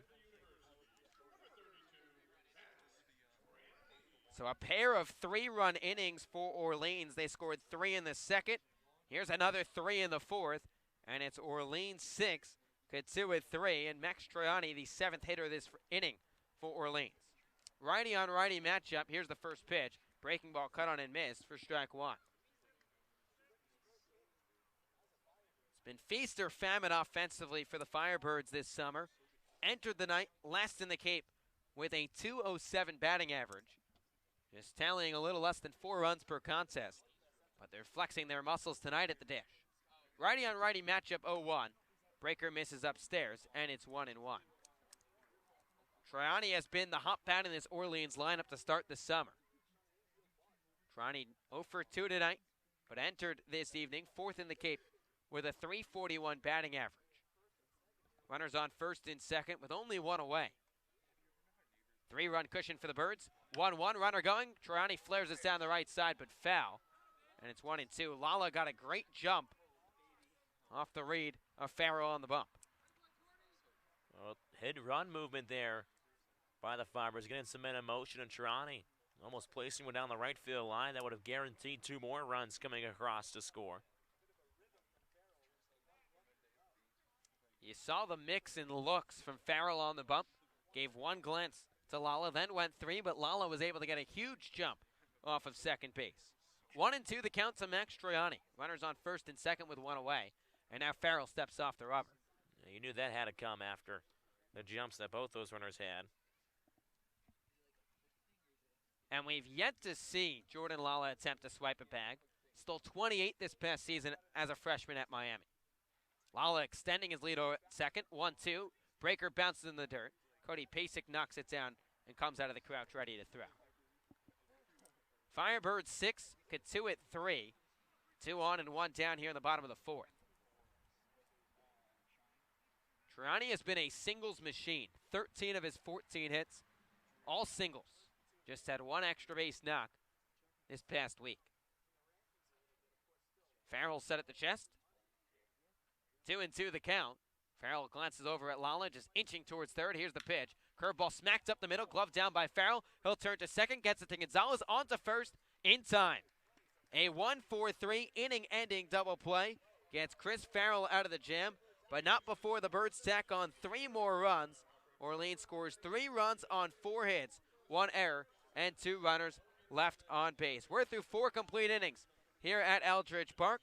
The Firebirds lead the Kettleers 6-3, and we'll check in with our sideline reporter, Scotty Gage. Scotty, what's cooking? Hey, the Knack is cooking. Are you okay? All right. Have you ever been to the Knack, guys? I know you're listening in. Have either of you been to the Knack? You know I've been to the Knack, Yeah, and I love know. That was place. a toss-up. Double We go all the time. avocado burger is the way to go. All right, I do have to break down something cool that Firebird Nation, the Birds Broadcast Network, is doing with the Knack and partnering with the Knack here in Orleans. It's Bird Bites. We talked about it before. We tweeted out a little teaser. At the end of the 5th inning, we're going to tweet out a teaser. I sat down with Eddie McCabe for 30 minutes. We had lunch at the Knack. It was fantastic food and better conversation. We talked about his family, his 4 younger siblings that are under him that inspire him to be a better person, not only for him, but for them too. We talked about that. We talked about how in darkness, Eddie McCabe, he always looks for the light. He is the light, and that's what we're talking about. We really enjoyed it. We have a sneak peek at the end of the 5th inning. We're going to play it on this broadcast, and tomorrow at noon, we're going to push out the first edition of Bird Bites. It's going to happen twice a week with different players enjoying lunch because it's the best way to get to know somebody is over a great meal. Guys, it's a fantastic game tonight. Fantastic food at the Knack. I'm going to sit down because there's lots of fans behind me. We'll see you later. I think every player on this team is going to want to go to the Knack, Scotty. Dude, I know. Eddie McCabe, 2 for 2, an RBI single, a 2 RBI single, I should say, and now an RBI double. It's from the cheeseburger. Everybody's going to be my best friend when I tell them that we're eating lunch and talking. Scotty, I don't know if I do that with you, my friend, but nonetheless, I'm sure everyone in Orleans will line up.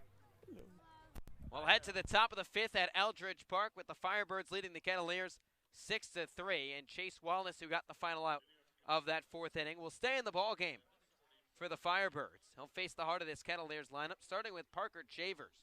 Center fielder out of East Carolina steps in for the left side. 1 for 2 tonight, a single in the first, and came around to score. Wallace, the right-hander, a deep breath. Here's the first pitch home. Fastball misses upstairs for ball 1. So we'll close the line on Mike Vassell. Went 3 2/3.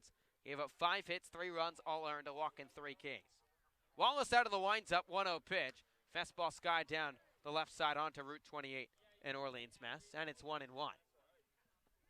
Kelly Nicholson told Scotty Gage after the 3rd inning, "We looked like we weren't ready to play baseball at the start of this ball game, but now the Birds are alive." 1-1 from Wallace. Breaker that catches the inside corner on a sharp slider, and it's 1-2.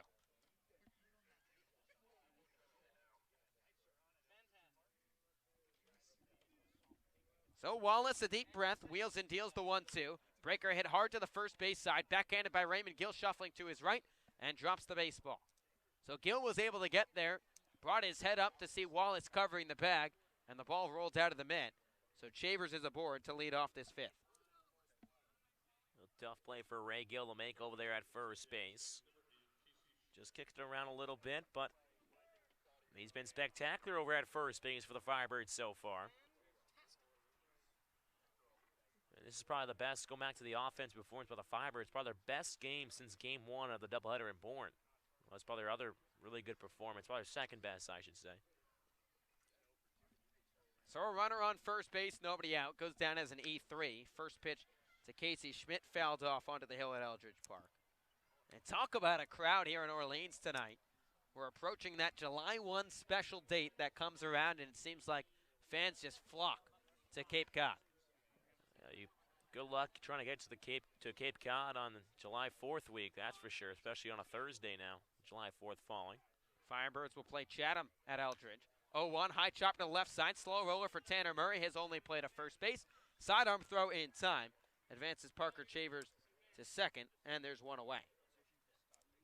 So in Orleans, 6-3 lead with one away in the top of the fifth, and Parker Chavers on second.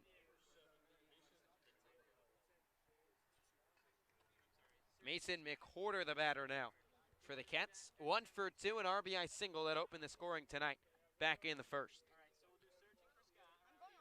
Nobody warming up in the Orleans bullpen. Kelly Nicholson riding Chase Wallace, and he's been effective so far tonight. Right-hander from Tennessee. 2 outs so far in the ball game. Has not surrendered a hit. First pitch, fastball misses upstairs for ball one. Beg your pardon, give up a soft shot by Nick Gonzalez back in the fourth. And Gonzalez has been hard to get out for anyone on the Cape so far this summer. He's pulling an Andrew Iser type of performance today. Near in the cycle, just 2 hits away. Righty on lefty matchup, 1-0. Fastball rocketed into left center field. Lala ranging back, turned around near the Firebirds' baseball sign in left center. Makes the grab with his back against the fence. And Parker Chavers will advance to third. But a loud second out off the bat of Mason McWhorter. Drove that ball to left center beyond the 350 mark. But Eldridge kept it in, and there's 2 down. Yeah, drove it probably almost 360 out there in left center, and need about a couple feet more. We've been over the fence in left center. Couple of hard hit balls today by the Kettleers. Just haven't been able to get out.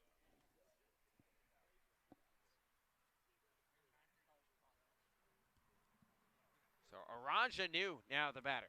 First pitch home. Breaker catches the outside corner for strike 1. 2 outs here in the top of the fifth with the Firebirds leading the Kettleers 6-3.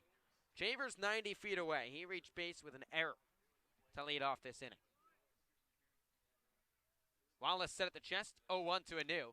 Fastball popped up down the left side. Third baseman Murray giving chase near the Kettleers dugout. Beyond the Cats bench, and this one rolls out of play, and it's 0-2.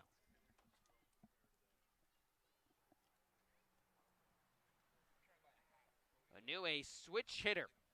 About to attend the University of Kentucky, another SEC school. Anu 0 for 2 today, but brought home a run with a ground out back in that first. Kettleers have been held silent since then. Cotuit jumped out to an early 3-0 lead, but the Firebirds clawed back for 6 unanswered runs. Wallace gets the sign, 0-2 coming. Breaker flared down the left side, but out of play, and we'll do it again.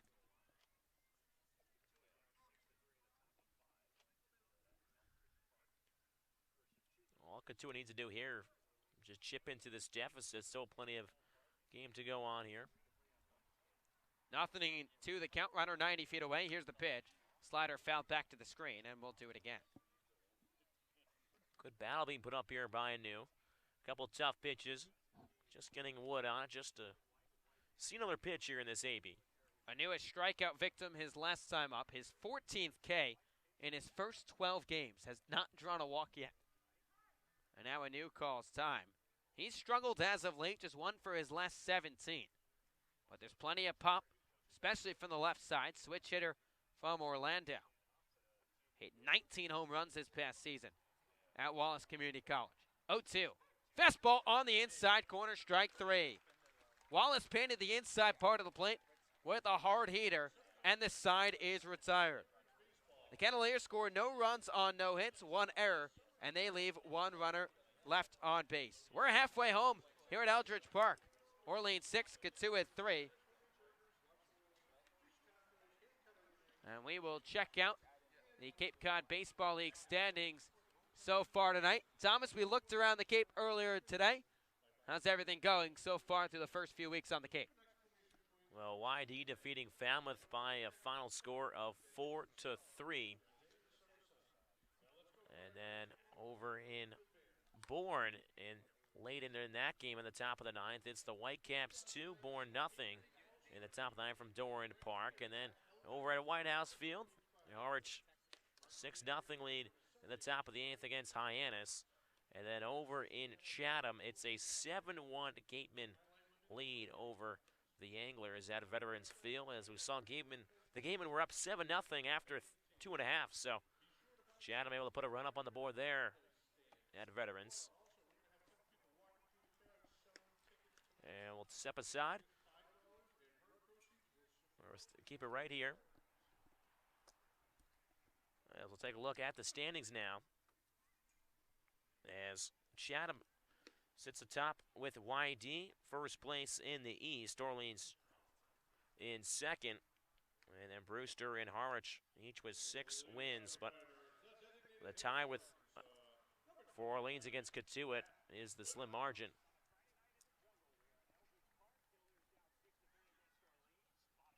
Firebirds leading the Kettleers 6-3 as we head to the home half of the 5th. And the right-hander Chris Farrell back out there, set to face Matt Goodhart. First pitch home, fastball cut on and missed for strike 1. Goodhart in his first game as an Orleans Firebird, he has made his impact felt in the early going. A single to lead off the second and start that 3-run rally. Goodhart back in from the left side, 0-1 from Farrell.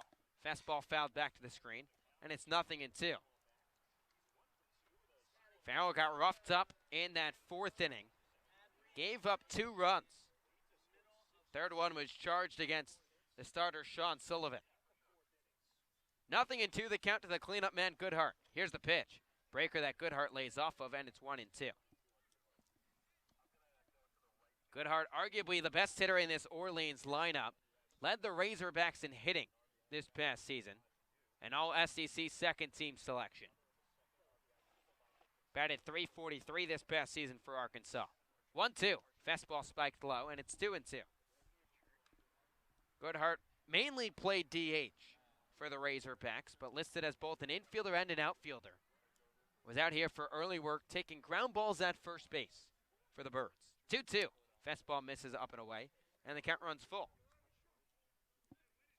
Firebirds a 6-3 cushion here in the home half of the 5th. In their first of 17 straight games. 17 days, 17 games for the Orleans Firebirds upcoming. Payoff pitch, fastball misses low, ball 4. Goodhart reaches for the second time tonight. He works the leadoff walk to open the 5th. Goodhart able to work the count there and get a man aboard here as the Firebirds try to tack on a couple more insurance runs.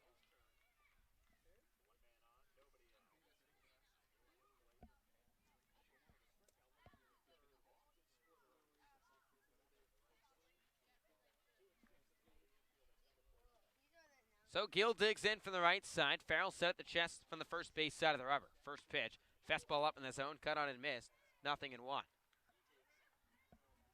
Gill drew a walk his first time up, then struck out looking back in the 3rd. Orleans a runner on first, nobody down in the bottom of the 5th. Leading by 3. Gill manning first tonight for Kelly Nicholson's club. Slightly open stance from the right side. 0-1. Fastball bounces low, gets past Pasek and runs to the backstop. And Goodhart cruises into second base easily on the wild pitch. So a chance for Ray Gill to pick up his 4th RBI this summer. He's shown the long ball prowess coming into tonight as well. 2 home runs in his first 8 games. That's tied for the club lead with Josh Zamora.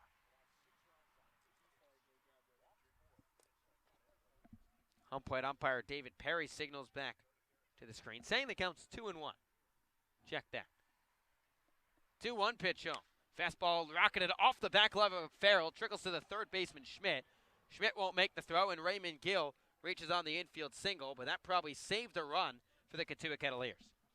Oh, it for sure did. Look, a couple lucky deflections here, but it will stay in the infield and, again, save a run and still have an opportunity for the Kettleers to get out of this inning unscathed. It's up to Farrell on the mound if he can try to work around this Orleans lineup. And Chris Farrell really has not had things working so far tonight. A lot of hard hit balls by the Orleans Firebirds. And Mike Roberts just positioning his guys, if you want to call it that. He's out in front of the dugout by a good 5 feet or so. But the infield comes in for Cotuit, the outfield straight away, with the Firebirds leading the Kettleers 6-3. Runners on the corners, nobody out. And Tanner Murray, the third baseman, steps in. First pitch, fastball paints the outside corner for strike one. Murray singled in the second and came around to score before reaching on an error in the fourth and scoring as well. Boulder Creek, California native, stands at 6'2", $185. Slightly open stance from the right side. Raising and lowering that left foot. 0-1. Breaker tap to the third baseman, Schmidt, runner coming home. And Goodhart in time. So Goodhart beat the tag home. And Murray brings home another run on the fielder's choice. It's now 7-3 in favor of Orleans. Well, Cotuit had it all drawn up and everything, but the throw was a little high towards the catcher, Pasek, and when he slid in, Pasek, since the throw was so high, tagged high, and the Firebirds able to tack on another here as Goodhart gets under the tag. So it's an Orleans 7-3 cushion here in the fifth, and still nobody down. Eddie McCabe the batter for the Birds. With runners on first and second, and McCabe has swung a hot stick. 2 for 2, 3 RBIs halfway to the cycle. And now McCabe calls time with Farrell working slowly on the mound. Mike Roberts opening the book right in front of the third base dugout, just taking down some notes. First pitch to McCabe. Fastball catches the strike zone, 0-1. McCabe starting to heat up. A good day at Fenway Park. Now has that average above 200. It's Murray on first, Gill off of second. Still nobody down in the home half of the fourth with the Birds up by 4 runs. 0-1 pitch. Fastball cut on and missed. Loopy swing by McCabe, got him down on his front knee, and it's 0-2. McCabe, an all Big East first team selection this past season for the Hoyas. Batted .345. Was fourth in the Big East with that batting average. Already 3 RBIs tonight, 3 of his first 4 this summer. Waving the tan bat above the right shoulder, white batting gloves and white pants for McCabe. 0-2. Fastball misses outside, and it's 1-2. First Friday night Reds for the Firebirds at Eldridge Park. Red Shirt Friday, as I like to call it, and the Birds wearing the red jerseys with Cape Cod across the chest. Camo caps, and Zach Daniels was the only one that I saw sporting them, was the Cape Cod Baseball League camo high socks. Yeah, everybody has them, it's just Daniels is the only guy that wears his socks up, so only one that really flexes those socks. So the catcher, Cody Pasek, comes out to have a quick word with Chris Farrell. Farrell has really labored out there on the bump for the Kettleers. Came into this ball game in the fourth in a jam. He's gotten hit pretty hard. He's given up 5 hits, 2 runs, both earned. Righty on righty matchup, 1-1. Beg your pardon, 1-2. Fastball cut on and missed, strike 3. So McCabe goes down hacking, and maybe his hot bat might be coming to an end, and there's 1 away. Well, McCabe is finally sat down for the first time today. The Kettleers just did not have an answer until now to retire him. Firebirds still a couple chances here to drive in at least a run or 2.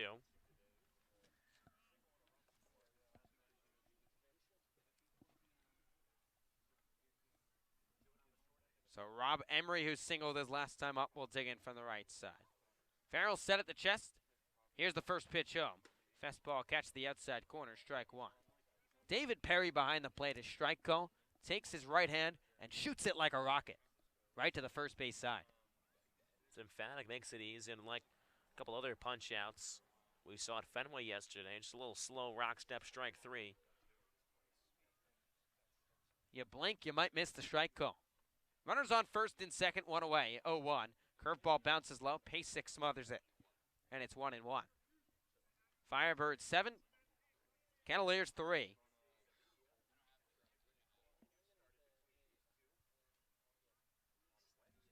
Emery now 3 for his last 21 with that single. Got off to a great start for the Firebirds. Murray on first, Gill off of second. Here's the 1-1. Fastball cut on and missed, and it's 1-2. And now after that meeting with Cody Pasek, you can see that Farrell's throwing a lot more strikes.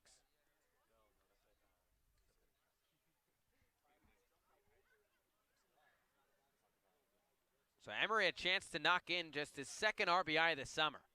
His lone RBI, a solo home run. First and second with one away in the fifth, with the Birds up by 4. 1-2 pitch.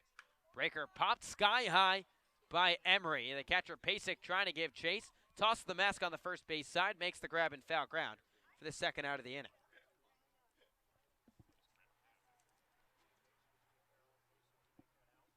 Well, if the ball was in fair territory, that would have been infield fly rule, but in foul ground, Pace able to make the grab just in front of the Firebirds bench on the first base side.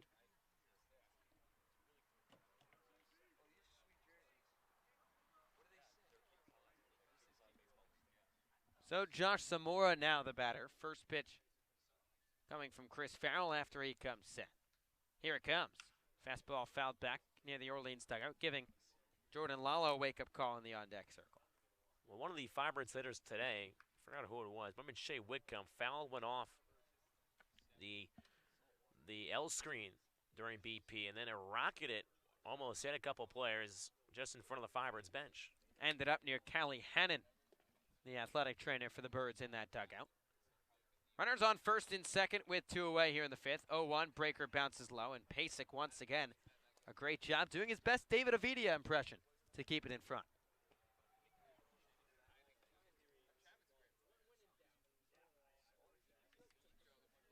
Murray's on first, Gill off of second, and Josh Zamora back in from the right side.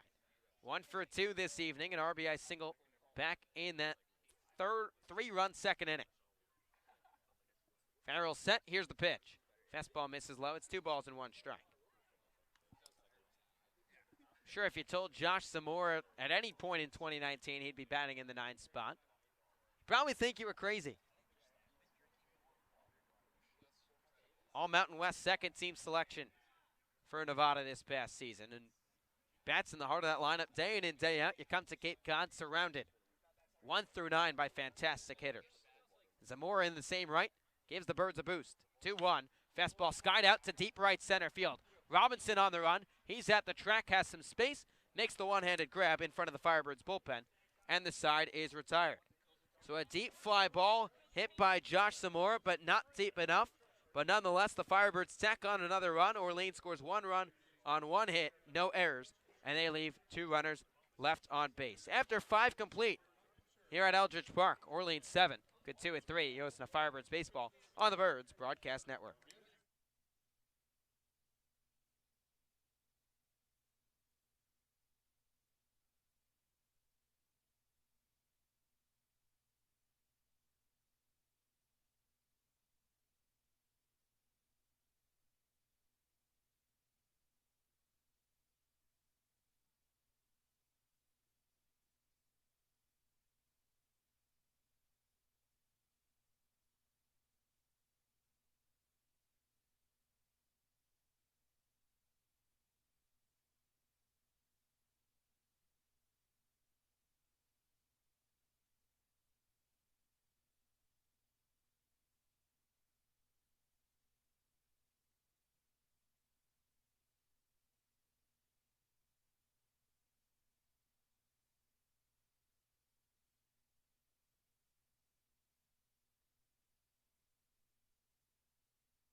Chase Wallace back out there for the Orleans Firebirds as we head to the top of the 6th inning here at Eldridge Park. It's Orleans 7, Cotuit 3. Firebirds scoring 7 unanswered runs so far tonight. Righty on lefty matchup. Chase Wallace's first pitch home to Joey Loperfido. Here it comes. Fastball bounces low and skips off the foot of Joey Loperfido. So the left fielder from Duke will trot down to first base to kick off this 6th. Well, starting off this inning Chase Wallace had thrown 17 strikes and only 3 balls. That's ball number 4. But Wallace has just been pounding the zone from the first pitch. Obviously, Loperfido's at bat, maybe something out of funk. So now a chance for Adam Oviedo to make his impact felt in this ball game. 0 for his first 2 at the dish. Here's the first pitch from Wallace. Fastball misses low for ball 1. Firebirds 7, Kettleers 3. But a leadoff base runner for the Kets for the second consecutive inning. Oviedo played his part in last year's meeting at Eldridge Park, 1-0. Fastball paints the inner half, and it's 1-1. That foul slam notorious through the early parts of the summer. Just batted a .197 on the Cape last year. 2 of his 3 home runs, though, came against the Orleans Firebirds back in 2018. Righty-on-righty matchup. Wallace a check over on Loperfido at first, who dives back in. Loperfido hasn't attempted a stolen base yet this summer, but 8 for 10 this past season at Duke. Firebirds 7 runs on 9 hits. Orleans has made 2 errors tonight. The Kettleers 3 runs on 6 hits and an error. 1-1, fastball skips past Emery to the backstop, and Loperfido will advance to second on the wild pitch.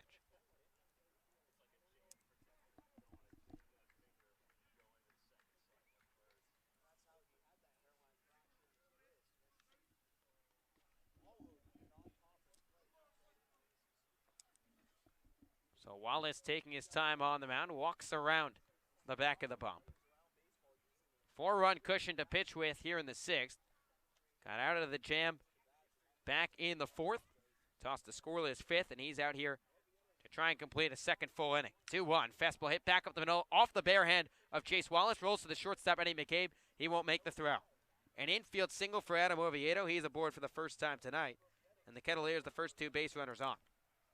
Chase Wallace trying to barehand that comebacker, chop it right back to him, and slowed a little bit down for McKay, but just makes a difference that Chase Wallace is a right-hander pitcher because he falls off towards the first base side, whereas if that's a left-hander, that's an easy ground ball right back to him. So runners on the corners here for the Kettleers, their first real threat since way back in that second inning. Here's the first pitch to Pasek. Fastball misses outside for ball 1. Pasek, a Cotuit, Massachusetts native. A dream for him to play for the Kettleers. He's hitting .333 entering tonight. Has been aboard twice this evening. Righty on lefty matchup. Here's the 1-0. Fastball misses up and away, and it's 2-0. Oviedo's on at first. Loperfido 90 feet away. For Pasek, this just has to be a dream come true. Grew up in the backyard of Lowell Park. Now gets to don the maroon and white for the Cats. 2-1. Breaker misses low, and it's 3 balls and no strikes. And now we'll see if anyone starts to get warmed up in the Orleans bullpen. Some stretching going on beyond the right field fence. Firebirds a 7-3 lead, but runners on the corners here for the Kettleers. And nobody out here in the top of the 6th. 3-0 the count to the 9-hole hitter, Cody Pasek, the pitch. Slider misses low and inside, ball 4.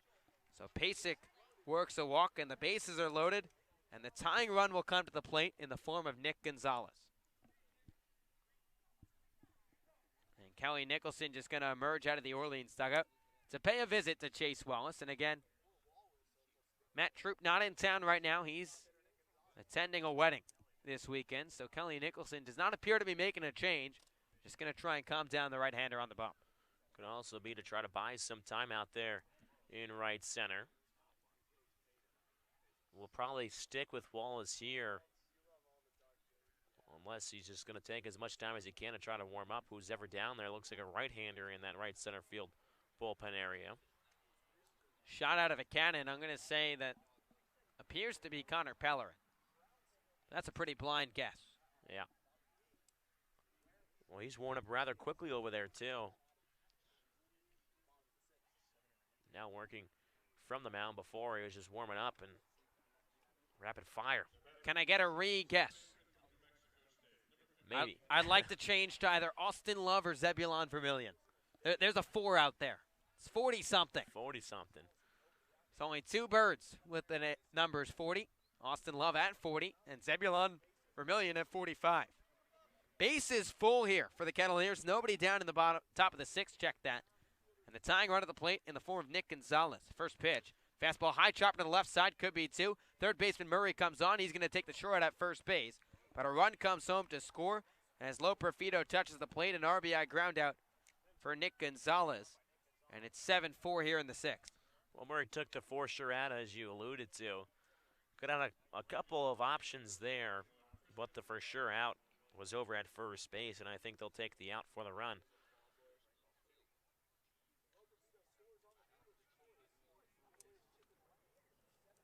Now runners on second and third for the Cavaliers with only one away in the top of the sixth. Just a three-run cushion now for Orleans, and Christian Robinson the batter. Here's the first pitch. Fastball flared back off the glove of Chase Wallace into no man's land behind the pitcher's mound. Oviedo comes home to score. Pasek bumps to third. An RBI single for Christian Robinson, and just like that, it's just a two-run lead for Orleans at 7-5. Well, again, just another lucky hop. Chase Wallace almost able to close the glove on that one and catch the ball midair to make the out, but just skips off the end of it. And then, as you mentioned, goes into no man's land out over towards second base, and no play for the Firebirds. Kelly walking around the first base dugout, now back on the top step, going to leave Wallace in the ball game. Righty on lefty matchup. Here's the first pitch. Breaker misses up and away for ball one. 7-5 in favor of Orleans. And right on cue, Kelly Nicholson emerges from the first base dugout. So with the tying run on first base and the go-ahead run at the plate, Kelly Nicholson will make the call to the bullpen. With the Birds up 7-5 here in the sixth, we'll take a short break. Listen to Firebirds baseball on the Birds Broadcast Network.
Orleans 7, Cotuit 5, but the Birds in a little bit of a jam right here. Runners on the corners for the Cavaliers.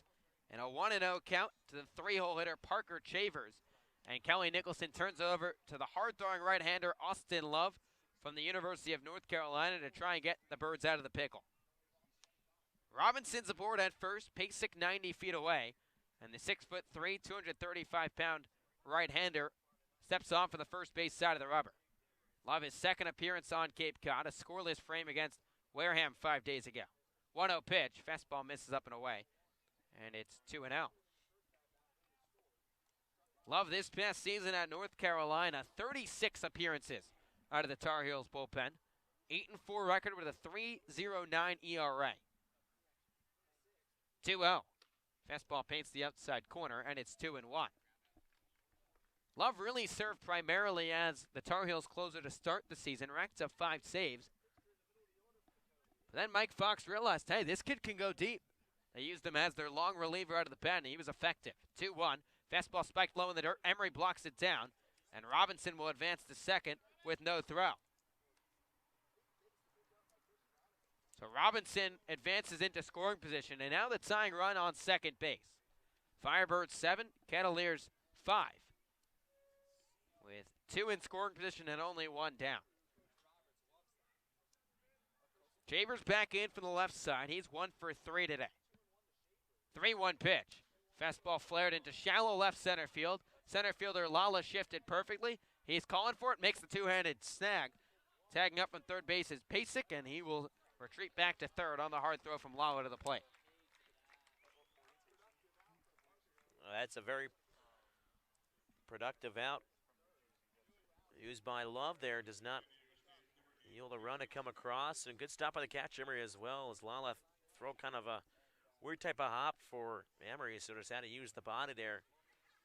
As over at third base, Pasek, fake attempt to try to come home on a sac fly.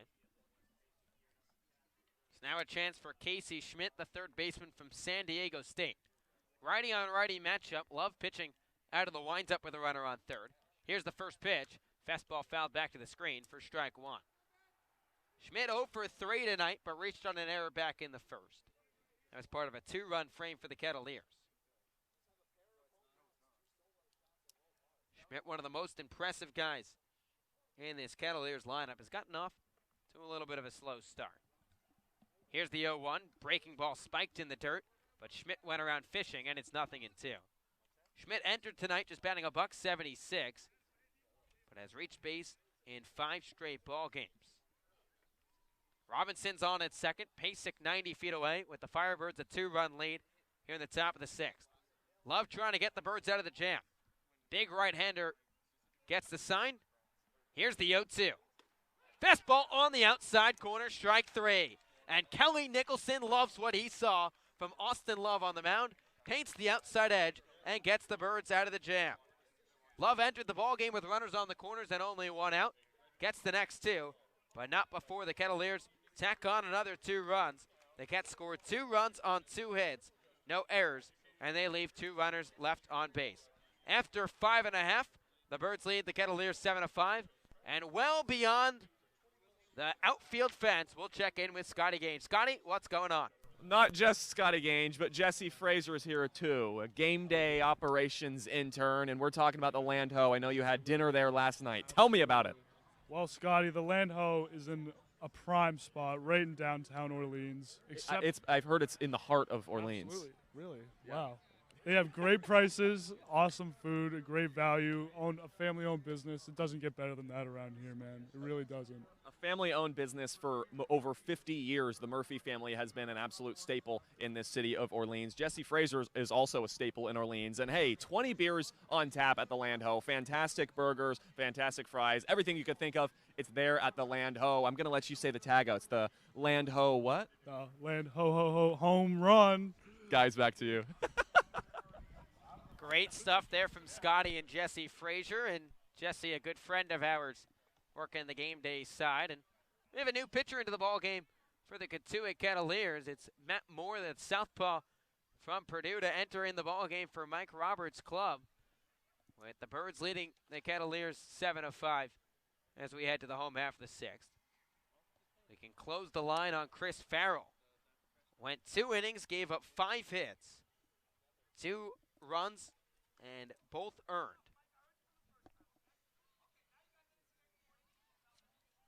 And David Perry just issued a warning to Mike Roberts. Perry said he heard Roberts the first time and then issued a quote-unquote NCAA warning. Whatever you want to let that be. Mike Roberts obviously just not happy about the balls and strikes so far in this game. So Moore continues to get warmed up. His 4th appearance on the Cape. A scoreless inning against the Harwich Mariners 6 days ago. 6'3", 215-pound southpaw will face the top of this Orleans lineup. Starting with Jordan Lala, 3 of the first 4 hitters in this Birds lineup tonight left-handed. So we're going to try and keep this at a 2-run game with Orleans on top of Cotuit, 7-5 as we head to the bottom of the 6th inning. Jordan Lala, who had a bunt RBI single his last time up, will dig in from the left side. Moore working out of the stretch from the third base side of the rubber. Southpaw from Purdue University set to toss his first pitches tonight. Lala extends the bat right at Matt Moore. Here's the first pitch home. Fastball runs low and inside for ball 1. And if that name Matt Moore sounds familiar, it's the same name and same spelling as a couple professional athletes with that name. Matt Moore used to pitch for the Rays and the Giants. 1-0 pitch. Breaker clubbed by Lala straight away center, but Chavers is right there. Makes the one-handed grab on the smoked ball by Jordan Lala. Well, Lala put a good jolt into that one, just right at the center fielder in Chavers. And we've seen it a couple times, a couple games this year where the Firebirds have really hit some great balls out to the outfield, but plays like that where it's just right at the fielder.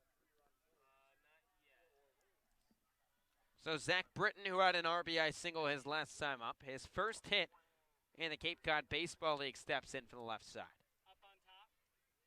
More of the southpaw set. First pitch, Britton shows bunt and pulls it back.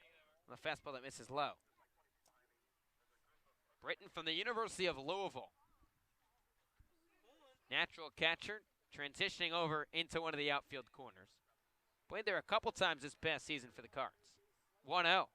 Breaker fisted into shallow center field. Chavers ranging towards his left.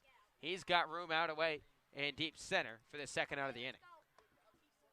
Again, just the deepest part of the ballpark for these Firebirds hitters to hit a ball out there too.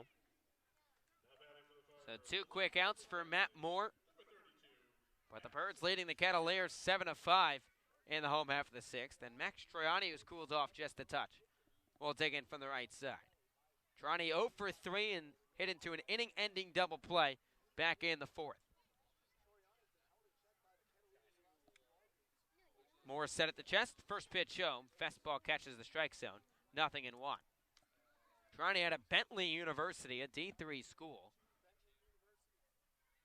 But the NE10 first team selection has been fantastic on the Cape so far. Above the 300 mark. 0-1. Fastball fouled back to the screen, and it's 0-2.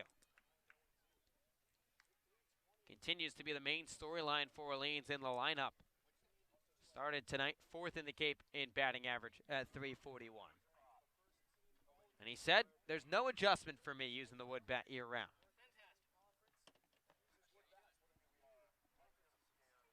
Moore at the belt. Here's the 0-2. Breaker that Troiani flexed the wrist at first, but pulled it back, and it's 1-2. Another emphatic call over at first base, saying no, he did not go. Another interesting storyline as we get a little closer to July, the temporary players still sticking around. 9 temporary players still left for this Orleans squad, including Max Troiani. 1-2. Breaker tails outside, and it's 2-2. And you'd have to imagine at this point, most of the men in that first base dugout will be sticking around for the rest of this summer. Not at the cutoff point just yet. That'll come in another 10 or 15 days. 2-2. Fastball paints the inside corner, strike 3. Matt Moore comes out of the bullpen for the Cavaliers and tosses a scoreless frame and retires Orleans in order. We're through 6 complete here at Eldridge Park. Orleans on top of Cotuit, 7-5. Once again, Scotty Gange is up to something fun. Scotty, what's going on the hill? We'll have you stand up. First off, we've got 2 huge Firebirds fans. I'll let you guys introduce yourselves. Hi, I'm Cameron. I'm Levi Gagnon. I'm Allegra Gagnon. Oh my gosh, it's a family affair here, you guys. We're watching Firebirds baseball. We're rooting for the red team. The red team are the Firebirds. Are we enjoying our night tonight? Yes. How much? Like on a scale of 1 to 10? 10. We've heard a 10, a billion. I'm like a 9.5. No, I'm just kidding. I'm a 10. I'm feeling good. You guys have Instagrams. I know normally I wouldn't do this, but because you guys have been so nice, they've got fire Instagrams apparently, right? Go follow me, Cami_Ryan. Cami_Ryan. Do it again. Ryan. Guys, we're having fun. We're on Instagram over here. There's baseball over there. We'll send it back to you. Guys, thanks for the time. Really appreciate it. Boom, boom, boom. It's a family affair. And thank you, Scotty, back here at Eldridge Park. In the top of the 7th inning, it's the Firebirds holding a 2-run cushion over the Cotuit Cavaliers. Orleans 7, Cotuit 5. McWhorter, Anu, and Lopafito. The 3 Cavaliers are trying to answer with a couple runs here as Austin Love, after working out of the jam in the 6th, is called back onto the hill for the Firebirds. So McWhorter will start things off, the first baseman. First pitch to the left-hander. Fastball outside the corner for a strike one. That's where Love has really lived out there in the outside corner to either the left-handed hitter or a right-hander. 0-1 pitch from Love. Wave and a miss for strike two. It's quickly 0-2 on McWhorter. Love struck out Schmidt to end the 6th, looking to start the 7th here with a punch-out. Love working quickly from the windup. The 0-2 pitch. Off-speed pitch bounced in the dirt. Count of 1 ball and 2 strikes. Nobody out here at the top of the 7th against 7-5. Firebirds lead over the Cavaliers. 1-2 pitch from Love. Once more pitch. Skipped it to the third as Rob Emery has to do his task and block that ball. Count 2-2. McWhorter again, just only 4 ABs so far here on Cape Cod. Made his Cape League debut on Wednesday. The junior from Georgia Southern. 2-2 pitch. Check swing. Did he go around? And he does, says the third base umpire, Mike Beal. And McWhorter is retired here to start things off in the top of the 7th. So now with 1 out, it's a 7-5 Firebirds lead. Raj Anu, the DH.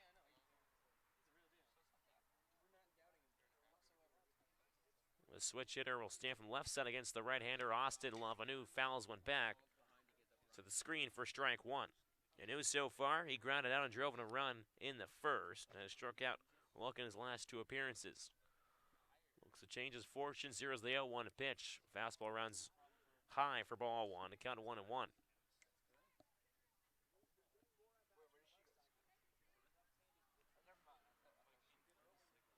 1-1 from Love. Pitch runs low and outside for ball 2. Count 2-0.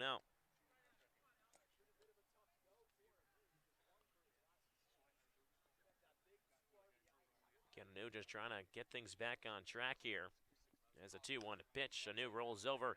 This one's fouled off at the box. Had a chance to go fair. As Gill stopped that ball.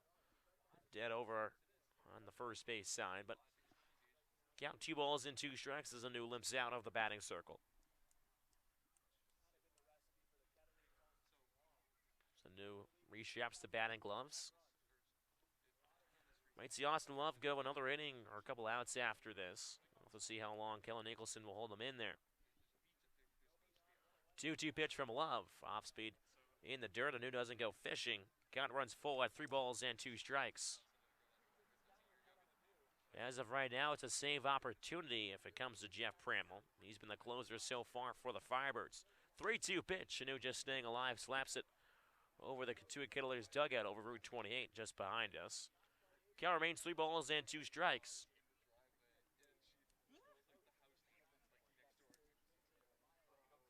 From the windup, the payoff pitch. Curveball is lined over the second baseman's head, but right at the right fielder making a sliding grab. Going down to his bottom is Zach Britton. A perfectly positioned play out there as that's the defense that the Firebirds roll with. Seen a couple of shifts so far by the Firebirds, and that one works out perfectly for Orleans. So after the strikeout, Anu lines out, and there are 2 outs here in the top of the 7th. Nobody on as the Cavaliers trail 2. First pitch to Lopafito catches the knees for strike 1. Lopafito hit by a pitch. last inning in the 6th. 2-run 6th inning brought the Cavaliers just a little bit closer. As the 0-1 pitch is fouled at the dish. As Emery caught the ball right after. Count is no balls and 2 strikes on Loperfino, the left fielder. Last played before this game back on the 23rd against Brewster. As the 0-2 pitch is fouled up and out of play. Dealt with some injuries this year. Back at Duke, only at 261. But as Killer and Cape Cod, who changes fortunes, hit /315 his freshman season. The 0-2 pitch, caught on a miss, curveball in the dirt. And Love gets him fishing as Emery tosses a high throw over to first to Gill. And the side is retired. Austin Love strikes out 2. He struck out 3 of the last 4 Cavaliers hitters he has faced. No runs, no hits, no errors, nobody left on base. It's a 7-5 Firebirds lead. As we're now sitting out to our side reporter, Scotty, as we're seeking Scotty here at the 7th inning stretch. Scotty, take it away. Seek Scotty. Okay, today's riddle, it's more of a clue. Yesterday I made my way up to a very famous area of Fenway Park. That same area at Eldridge Park has the newest addition and the most beautiful addition. Wow, what a clue. Way to give it away.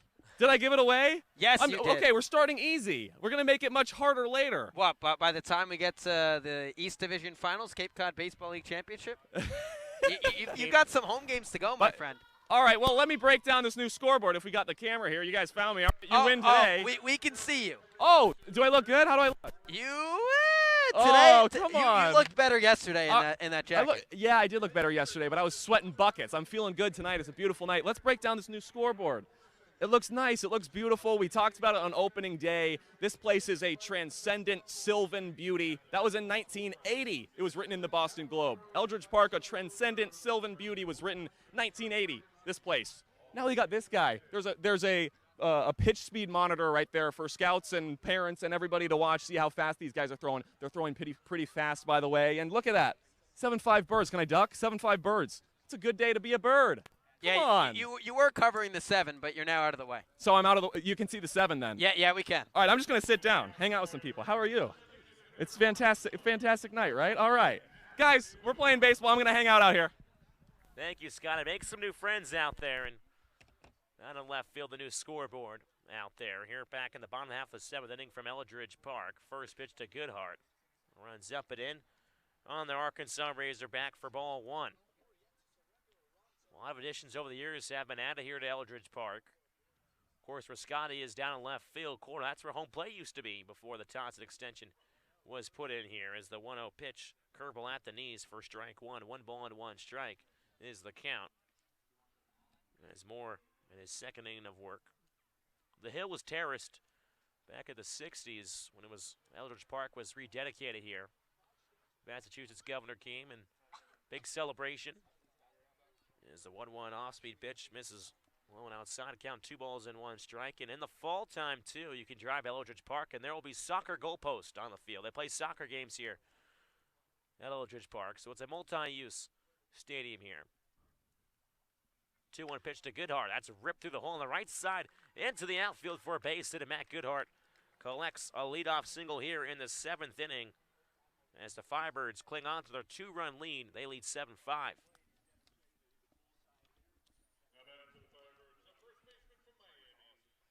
So with Goodhart aboard, it's the first baseman, Ray Gill from Miami. He singled back in the 5th. Looks to continue that trend here in the 7th. Again, Firebirds looking for a couple base runners to try to tack on and buy some insurance runs. Left-hander Moore facing the right-hander Gill. Comes set, will throw over towards first base as Goodhart scampers back in standing.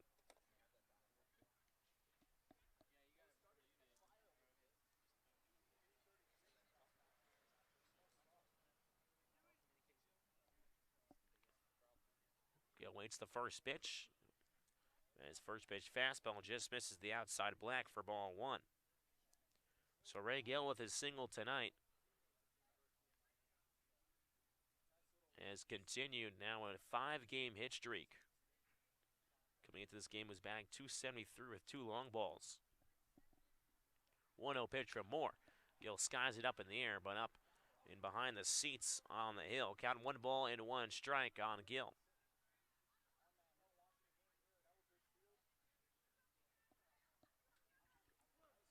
So Goodhart leading off at first base.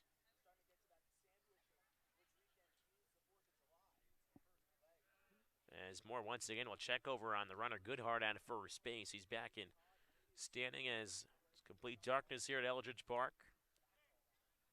As the wind blows in from straightaway center. The hill is still a decent crowd on in the latter part of this game. It's thinned out a bit here. 1-1 pitch to Gill. Gill rockets one towards center field. Moving over to his right is Chavers for the catch. As Gill got a really good piece of wood on that one, but again, just Chavers in the perfect place at the perfect time. So allowed out number 1 for Gill. As Tanner Murray, the third baseman. Siegelman scored in the second, reached on an error and scored in the fourth. And reached on a fielder's choice in the fifth. Murray calls time as he kicks a little bit of dirt around. Again, Goodhart after the leadoff single, still over at first base. One down here in the bottom half of the 7th. 7-5, Firebirds lead. First pitch to Murray, runs up and out of the zone for ball 1.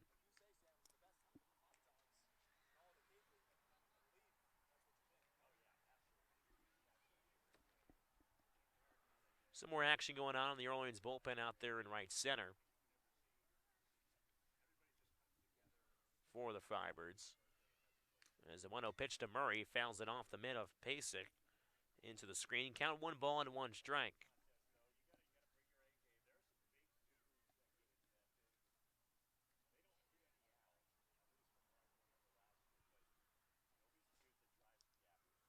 Again, Murray, a sophomore from UC Davis. As Moore once again will check over on Goodhart at first base.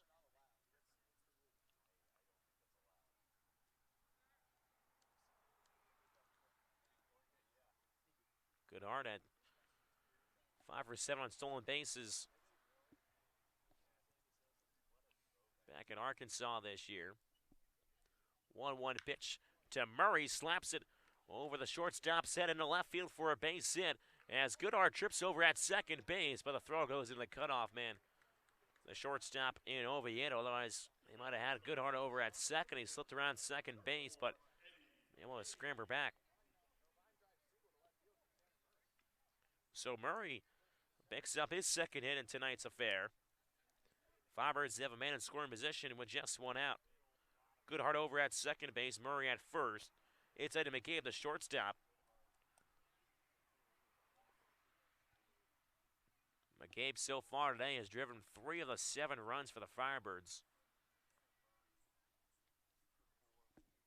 Zamora, RBI, another. Braden Lala, the other 2 Firebirds with RBIs tonight.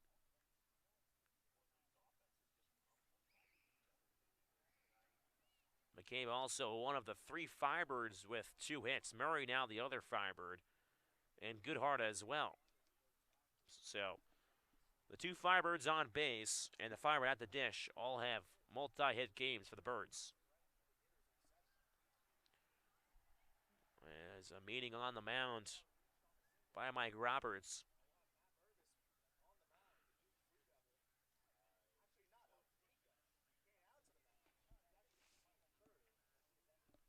So we see a couple of Kettleers coming out from the dugout. We might see some defensive movement going along here. As it looks like Moore will be replaced in this ball game, so we'll step aside from Eldridge Park.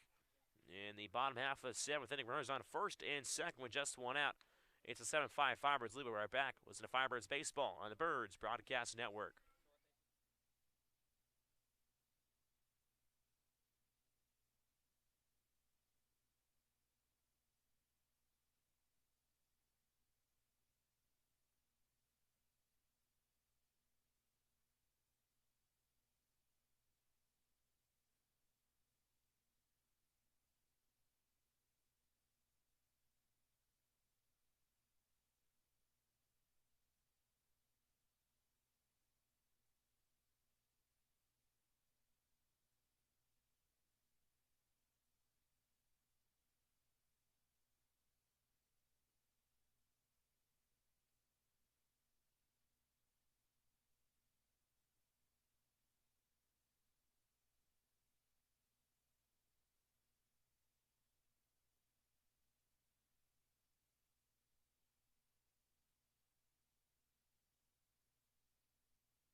And welcome back inside Eldridge Park here in the latter part of this game. There's a little bit of jumbling going on here. As coming into the game is going to be Mervis over at third base, and then Casey Schmidt will slide over from third to pitch. Schmidt, a two-way player back at school. He's pitched on the Cape so far as well. Made 2 appearances so far, 3 innings, 3 strikeouts and 4 walks, 12.00 ERA. Last pitch, 2 innings back against YD back on the 16th. So it's been a while for him. He'll face the red-hot Eddie McCabe. He's got 2 hits in tonight's ball game. Right-righty matchup. Runners on first and second. First pitch to McCabe will not come as Schmidt will glance, kick, and fire over towards second base to check on the runner Goodhart. Nothing doing over there. Nobody was holding him on. Schmidt takes a couple looks, kicking fires towards home. First pitch fastball comes in a bit too high there on Eddie McCabe for ball 1. Schmidt, one of the Aztecs from San Diego State, back in his freshman season, was a freshman All-American. As the 1-0 pitch is cut on a miss for strike 1, 1 ball and 1 strike. Became the first San Diego State player since Steven Strasburg back in 2007 to be named a Baseball America first-team freshman All-American. Was a collegiate baseball preseason third-team All-American this year. Back in 2018, his ERA was just 0.28 as the 1-1 pitch misses down on the zone. Count 2 balls and 1 strike. An absolute stud back at San Diego State his freshman season. This year, not as efficient as, if you're an ERA under anything below 1 from the bullpen, that's just absurd. 21 appearances, that's 9 saves his freshman year. Had 8 saves this year, started 4 games. As a 2-1 pitch is cut on a miss as McCabe goes lunging down to 1 knee. Count 2 balls and 2 strikes on McCabe. He'll tap home plate twice. Again, runners on first and second here in the bottom of the 7th inning, just 1 out. Firebirds lead 7-5 over the Kettleers, trying to look for some more insurance runs here. 2-2 to McCabe. Off-speed pitch runs off the outside edge into the other batter's box. Count full at 3-2. McCabe steps back out of the batter's box now. Turns that right back foot in. Schmidt comes set from the belt. The 3-2 pitch. Fastball runs low and outside. It's ball 4 for McCabe. He'll toss the barrel towards the Firebirds dugout, and the bases are loaded here for the Firebirds here in the 7th inning. Now batting for the Firebirds, the catcher from San Francisco, number 22, Rob Emery. So now it's the catcher, Rob Emery, who singled back in the 4th and came around to score.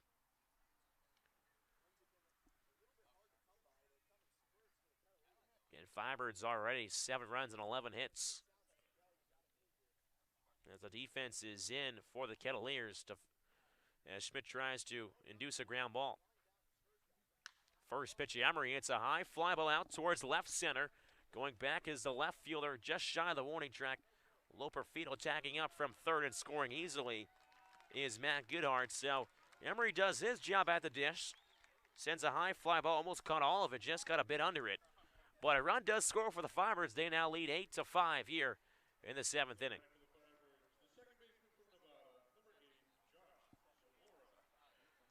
So there are now 2 outs in this inning. It's 9-hitter Josh Zamora. Runners on first and second. Schmidt trying to limit the damage here. First pitch to Zamora. He pops it up high on the right side of the infield. The first baseman backtracking McWhorter on the edge of the grass just behind first base will make the grab for the 3rd out. So the Firebirds tack on another run here. 1 run on 2 hits, no errors, and 2 men left on base for the Firebirds. They lead 8-5 after 7 innings. As we'll take a look back Give you a quick review of this game. Back in the first inning, Cotuit. They got hot and got early and often as McWhorter drove in a run in the first, and then Arajanu grounded in a run after Gonzalez started off the game with a single.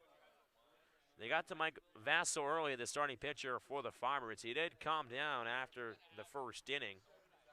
Cotuit did put another in the second before the Firebirds put up a 3-spot in that bottom of the second inning and started off with Matt Goodhart. And it moved down to Gale, who walked, Murray, who singled. And with the bases loaded, McCabe hit a ball off the pitcher, which drove in 2 runs. So the Firebirds really cooking down in that second inning, and then Zamora drove in a run with the single. So tied up after 2 at 3 before in the fourth inning. Firebirds really opened things up with RBIs from McCabe, Lala, and Britton. Britton picking up his first Cape League hit in the fourth inning. And Lala picking up a nice RBI for him. So the Firebirds were up after 4. They're up 6-3. And then the top of the 6th, Cotuit coming back with 2 runs of their own to narrow the lead. But now in the 7th, 1 run was picked up as Austin Love worked his way out of a jam for the Firebirds. His night is done, though, as Nick Garcia will be the new pitcher on here for the Firebirds.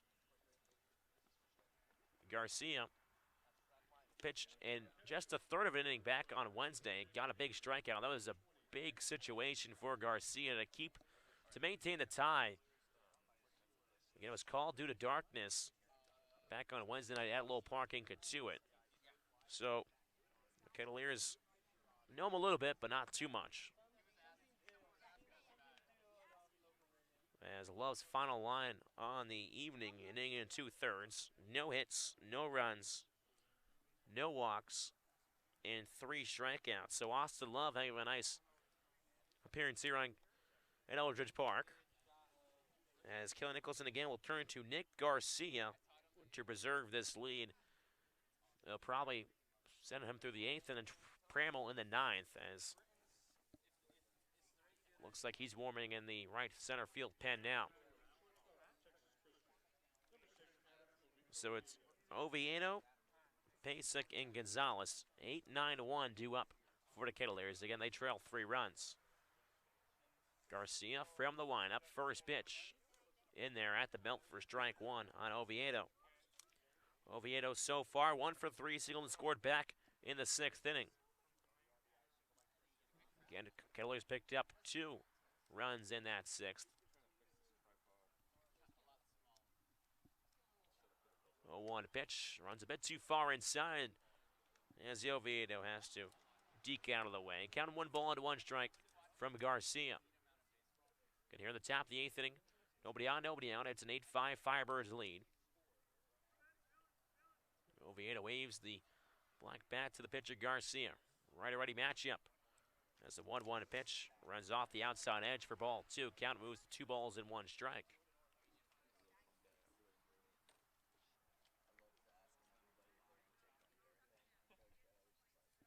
Oviedo has 1 foot in the right side, 1 foot out.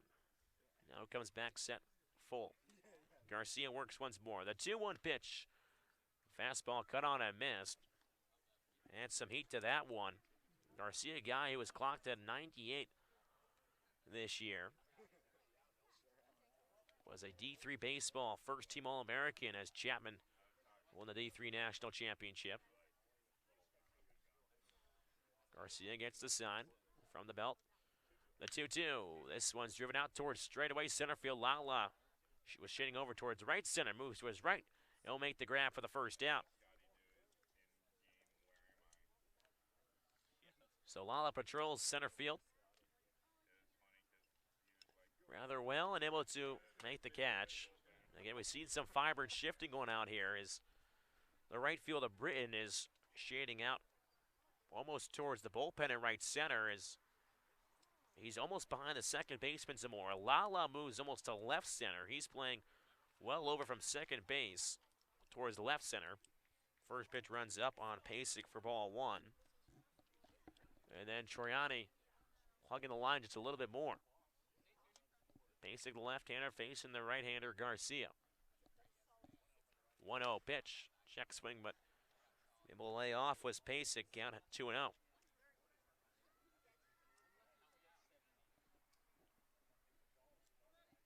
It's all about the analytics these days, especially here on Cape Cod. If I were to see something in the spray charts. 2-0 pitch. This one's skied up in the air down the left field side, but will hit over on Route 28 for strike one. Count 2 balls and 1 strike.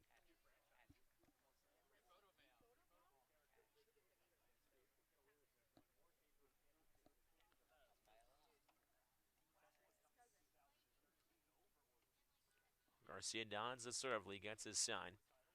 From the windup, the 2-1 pitch. This is down in the dirt for ball 3. Count 3 balls and no strikes. Also substitution for the Firebirds. David Avitia is behind the dish. As he'll take over for Rob Emery. 3-1 pitch. Just missing. The knees down there as Pasek will work a 1-out walk, and the Kettleers have some life here in the top of the 8th inning. Again, they trail 8-5. So Nick Gonzalez, the second baseman for the Kettleers, plays his college baseball at New Mexico State. 3 for 4 today, 2 RBIs and a run. That average up to 326 now. Yes, he's swinging a hot bat for the Kettleers.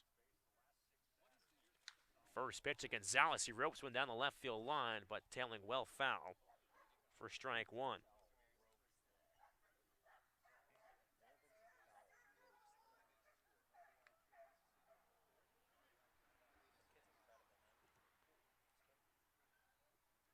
Gonzalez was 2 for 4 back on Wednesday. Now 5 for his last 8.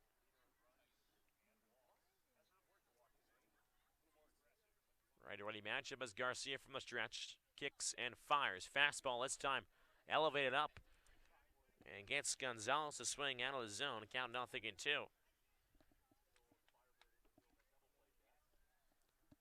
So no balls and 2 strikes on Gonzalez with 1 down here at the top of the 8th. Firebirds 8-5 lead as Garcia tries to induce the ground ball here.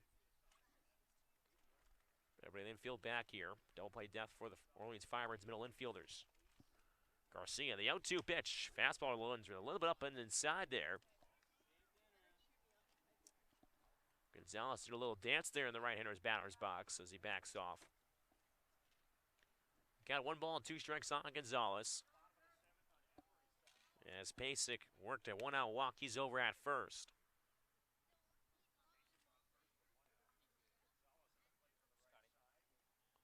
As Gonzalez waves his bat back towards Garcia. Garcia comes in at the chest. A 1-2 pitch. Off-speed pitch in the dirt, good block by the catcher, Avitia. Count 2 balls and 2 strikes.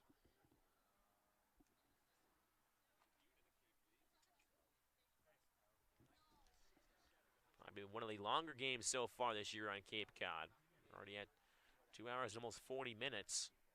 Still a little bit of baseball to be played here at the top of the 8th. Garcia set the 2-2. Just getting a piece of it was Gonzalez as the ball played pinball off the bricks behind home plate. So count remains 2 balls and 2 strikes. Again, Kettleers trailed 3 runs there. Gonzalez is the guy that the Kettleers are going to want to try to get a rally going on here. That's what happened in the first inning with Gonzalez reaching. 2-2 pitch to Gonzalez. Off-speed pitch. Runs low and outside. Account moves to 3 balls and 2 strikes. So the second baseman as well from New Mexico State loves to work walks. Worked 45 walks this past season at New Mexico State and 220 ABs. He's worked 10 so far. His first 39. 3-2 pitch. Gonzalez hits one high in the air towards right center field. The center fielder Lala backing up and hits off the top of the wall out there in right center. Lala throws it back in to the third baseman Murray as it's a stand-up double for Gonzalez, overrunning second base, had to put on the brakes, but the Cavaliers now have the tying run at the dish in Christian Robinson.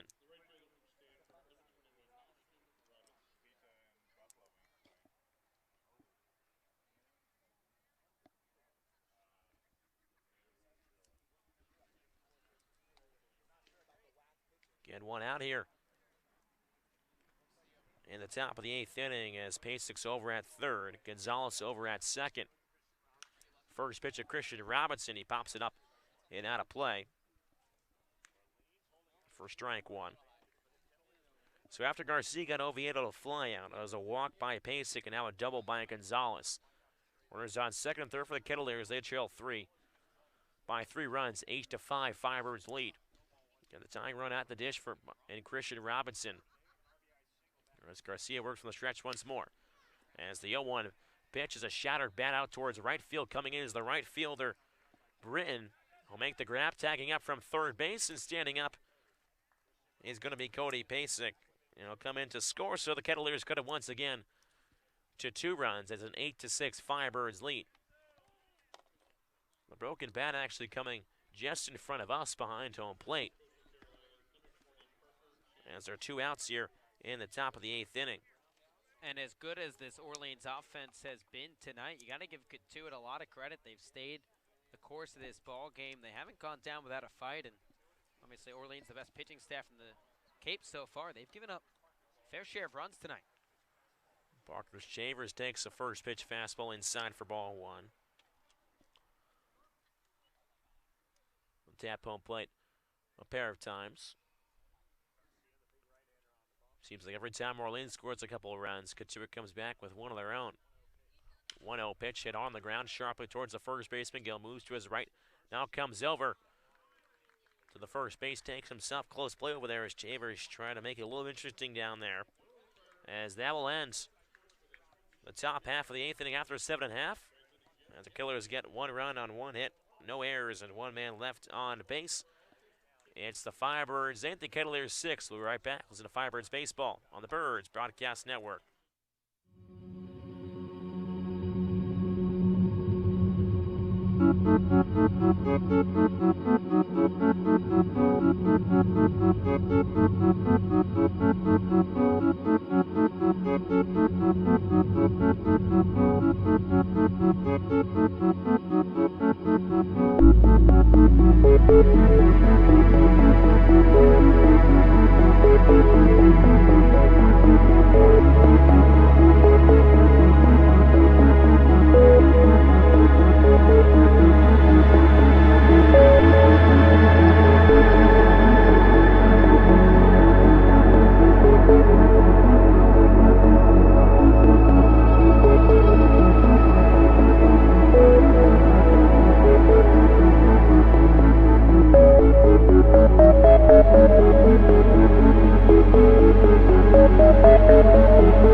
Bottom of the 8th inning from Eldridge Park as the Firebirds, they lead the Cavaliers 8-6. Again, Firebirds have to be one of their best offensive displays we have seen so far this season. 8 runs, 11 hits, and 2 errors. Cotuit, 6 runs on 9 hits and 1 error. Still not there yet for Orleans. They're another run and a hit shy of matching their season high. Both of that came against the Bourne Braves in that doubleheader at Doran Park, Game 1. So Jordan Lala will start things off. First pitch to Lala, fastball runs off the plate for ball 1. Third baseman Mervis over there, really on the grass. He's about a good 2 steps in as Lala bunted it up the first base line his last AB, or 2 ABs ago. 1-0 pitch. Runs off the plate, count 2-0.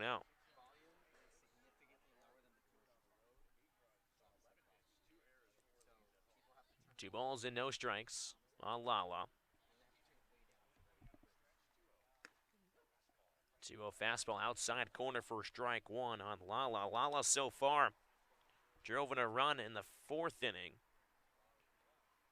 That was part of the 3-run fourth inning that the Firebirds helped to catapult them into this lead. Really made the difference in this game as the 2-1 pitch skips in. Count heads to 3 balls and 1 strike.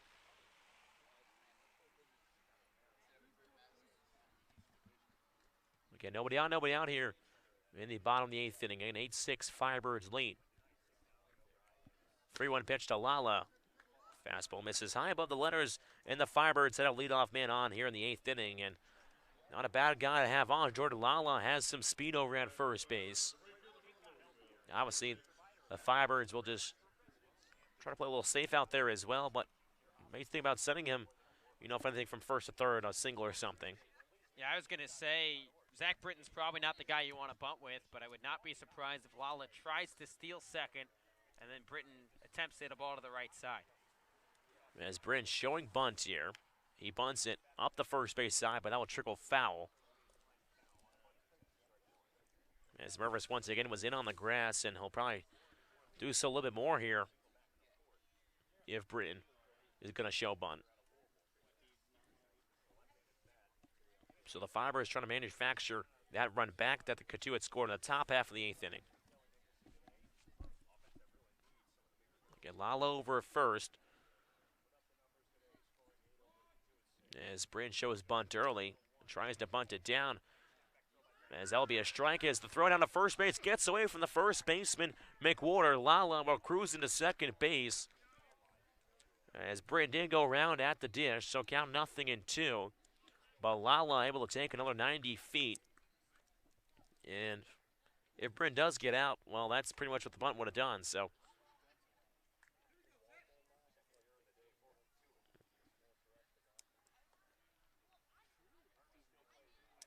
now Lala over at second base. Britton will swing away with 2 strikes on him. Schmidt comes set, fires towards Soma as Britton. High chopper foul over the Firebirds dugout. Count remains 0-2. Goes an E2 on the throw against Basic here.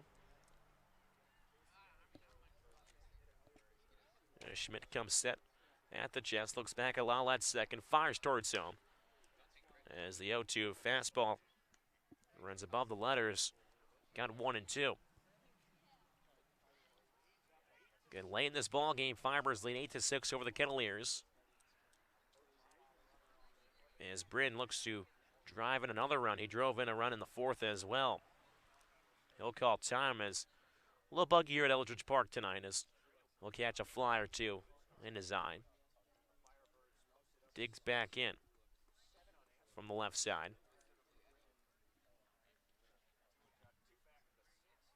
Schmidt comes set and a fire towards him as a 1-2 pitch as a dribbler up the first base side, scooped up by McWhorter. He'll step on the base himself, and Lala will advance over towards third base. So prime run creation going on here by the Firebirds after they try to bunt with Britton, trying to move Lala over to second base, and then after the failed second attempt, a throw down by Pace, it gets away from the first baseman, McWhorter. Lala reaches second.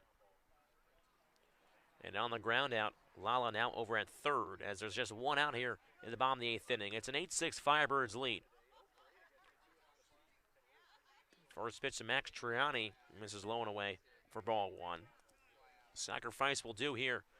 Sacrifice fly will do here for the Firebirds to try to get back that run that Cotuit scored here in the top half of this inning. Cotuit infield will try to cut Lala off as Tirani fouls went back to the screen. Count 1 ball and 1 strike. Mike Roberts really wants to cut down this runner. Anything on the infield, so a bloop single will do as well. Tirani waves it back towards Schmidt. Waves it once more. Lala over at third base, and Schmidt steps off the rubber, steps to the first base side of it. Now reattach his right foot on the rubber. 1-1 pitch to Triani, fastball. Wave and a miss for strike 2. Got 1 ball and 2 strikes on Troiani. Thomas, you mentioned the situational hitting right here for Troiani, and it was something that Orleans worked on a lot today during batting practice. First round, they had sacks to both sides, middle back, middle in, just different combinations. The more you had that first round, where the more swings you got gap to gap to just spray the ball over your last round. 1-2 to Troiani, fastball. Runs at the shoulder level, count 2 balls and 2 strikes. It's all about preparing for situations like these that coaches love to do. And it's helped so far, a couple balls that have gone through because of the situations, whether if you want to put one on the right side of the infield compared to the left side. That's a 2-2 pitch. This is low and inside. Count runs full at 3 balls and 2 strikes on Troiani. Again, just 1 out here in the bottom of the 8th inning. Firebirds 8, Cotuit 6. And Schmidt, the two-way player from Duke, or excuse me, two-way player from San Diego State on the mound. 3-2 pitch to Troiani, chops on the left side of the infield, gets past the diving shortstop Oviedo, try to backhand it. And Max Troiani continues to rake at the plate. He'll drive in an insurance run here. And again, of course, it's a single for Troiani. Why would it not be a single for the kid? That ball was potentially an out if Oviedo was playing back, but with Roberts trying to cut the run at the plate, it just skipped over Oviedo, who went to a slide to his right side. And Troiani once again comes through for the Birds and tacks on an insurance run. So still 1 out here in the bottom of the 8th inning. It's now a 9-6 Firebirds lead. Troiani over at first base. As the error comes back to haunt the Kettleers here as the first pitch to Goodhart. Catches the zone for strike 1. It was a throwing error by the catcher there. I put Lala at second, and the grounder pushed him over the third.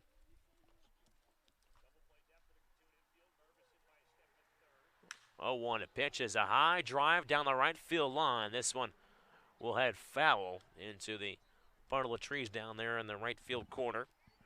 So Goodhart really got a good piece of wood on that one, but just a tad too early. So that ball was smoked off the bat of Matt Goodhart, to say the least. But just for some context, for those of you who did not catch the Cotuit Orleans game last summer, that landed in a very similar spot as the Oviedo foul slam, just down the right field line rather than the left. Kowski went down there this year as the 0-2 pitch is dribbled up the first baseline. First baseman McWhorter tries to flip on towards Schmidt.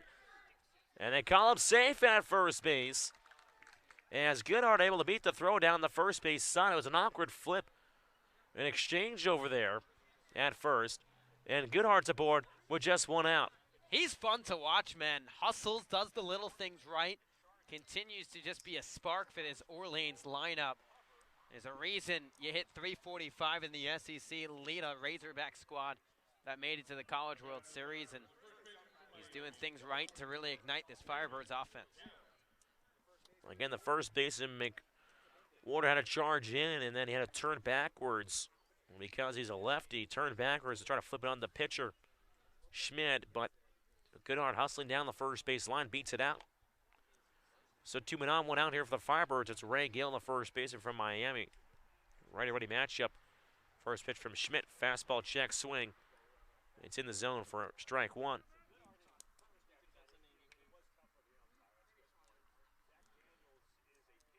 So Zach Daniels now over at second base. He'll pinch run. And probably a defensive change as well for Troiani. He's over at second as they want a little more speed out there. As that one's off the edge of the barrel, a drop of the second baseman. Gonzalez head for a base hit. Daniels getting the green light around third base. He's in the score over at second base. As Gill tries to take an extra bag, he gets thrown out, but Gill gets the RBI single here. As it's now a 10-6 Firebirds lead. Make it a season high in runs now for Orleans, a season high in hits, and this has just been an offensive outburst that I'm sure the Birds have been looking for all summer long. So now 2 outs and a runner on third base. As Daniels comes into scores. Goodhart over at third base. So Tanner Murray, the third baseman, singled back in the 7th. Looks to do some damage here in the 8th. First pitch fastball misses up in the zone for ball 1. Again, Firebirds 10, Kettleers 6. Their 14th hit in this ball game. Murray waves the bat back towards Schmidt. Righty-righty matchup. There's the 1-0 pitch. Runs up and out of the zone. Count heads to 2 balls and no strikes. Again, Goodhart over at third base. Goodhart so far, he scored 3 times tonight. Trying to make it a 4th here in the 8th.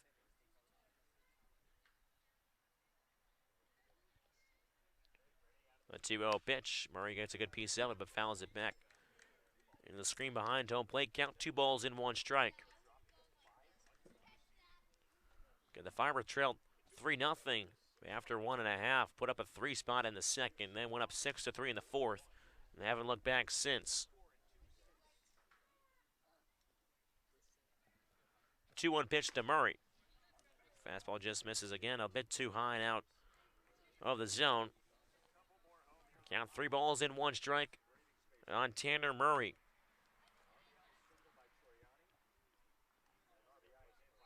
And Firebirds already have 2 home in this inning, looking for third over at third in Matt Goodhart if Murray can find a way to drive him in.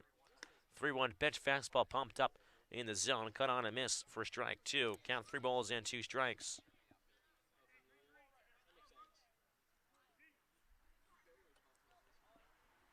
So 3 balls and 2 strikes, 2 men out here in the bottom of the 8th inning. It's a 10-6 Firebirds lead over the Kettleers.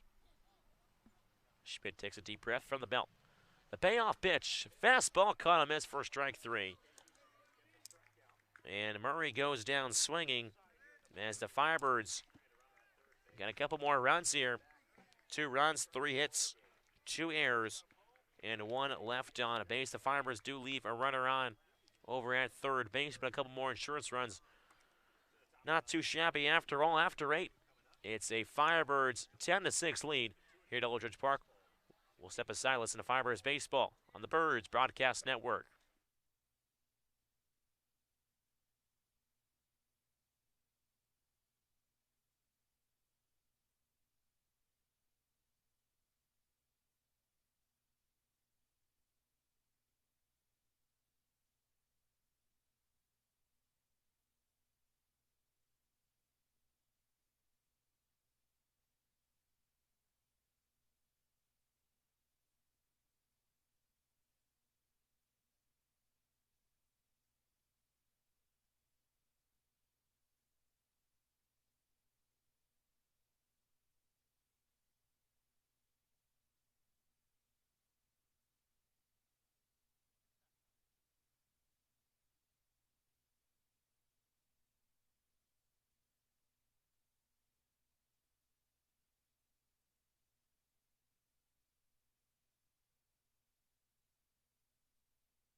Back inside Eldridge Park for the top of the 9th inning as the Firebirds look to close out here at Eldridge Park. As there'll be a new pitcher on the mound, Jeff Pramel out of Southern New Hampshire. Pitched 4 innings so far. He's the closer for the Firebirds as Nick Garcia will make way for Pramel, making his 5th appearance on the summer. He has 3 saves so far. Last pitched against Wareham back on June 23rd. Picked up a save in that game. That was game 2 because game 1, the Firebirds walked it off with a Ray Gill solo blast. And then in game 2, it was the Whitcomb home run against Wareham. They provided all the offense that the Firebirds need, and Pramel helped close out that game. He picked up a save.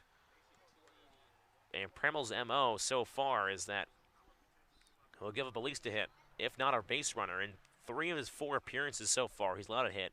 The other one, when he didn't allow a hit, he allowed a walk. So get ready for, I guess, a base runner to come on here. But Pramel has been the lockdown closer for the Firebirds.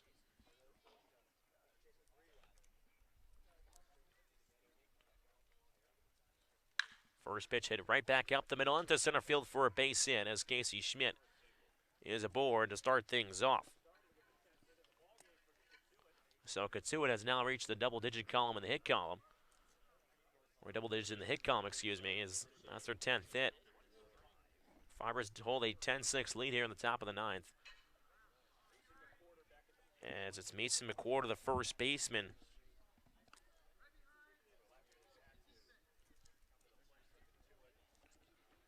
There's a couple balls being exchanged here between Avitia and the pitcher Pramel. So the Pramel right-hander facing the left-hander McWhorter. First pitch McWhorter misses the outside corner for ball 1.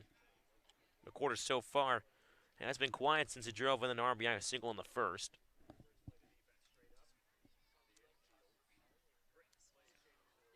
One 1-0 pitch is a high fly ball out towards shallow left center field. The shortstop, McKay backing up, got called off by the left fielder Daniels. He uses all of his length out there in left center to make the grab, almost on the grass. But it's the first out for the Firebirds. As Pramel now to face a new pinch hitter. Yeah, so it's Matt Mervis who came in the game defensively at third, with Casey Schmidt moving from third to the pitcher's mound. Cotuit forfeits their DH, and Mervis will hit as the third baseman. First pitch curveball to Mervis at the belt for strike 1. As Orleans looks to close out on 2 points here at Eldridge after they tied back on Wednesday. 0-1 pitch is fouled up behind the press box out of play. Count 0-2 on Mervis.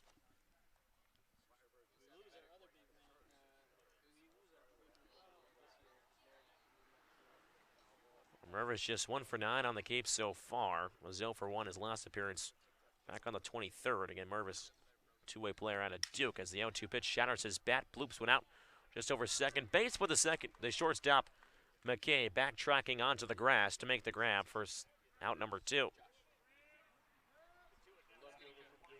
So Cotuit down to their final out here in the 9th inning. Again, they trail 10-6.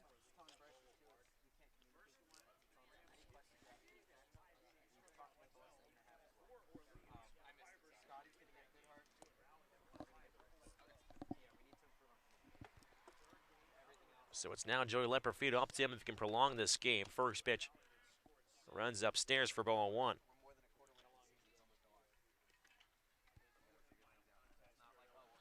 Again, Schmidt over at first base.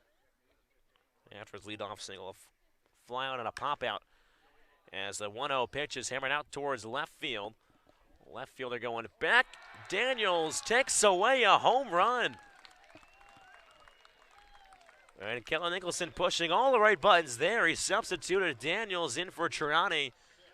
And Daniels, just a little bit taller than Tirani, goes all the way back to the track and reaches over just a tiny bit, but takes away a home run from Leperfido. And that is how the ball game will end here at Eldridge Park, as Orleans comes up on top by a final score of 10-6, a game in which they trailed in the early goings after falling behind 3-0. This Fibers team came right back in the second, fired 3 runs back. As that is probably the longest game we might have had so far this year, game over 3 hours. But it results in a Firebird victory, another 2 points for the Firebirds. And this Orleans squad, they did so many things well tonight, which has been a surprise, especially the way they got this game done. The Firebirds entered as one of the best pitching teams on the Cape, but that's not the reason why they won tonight's game. It was because of their offense. Season-high 10 runs, season-high 14 hits, and it was the new guys that really led the charge. Matt Goodhart in the heart of that lineup, hitting in the cleanup spot, 3 for 4 days, scoring 3 runs.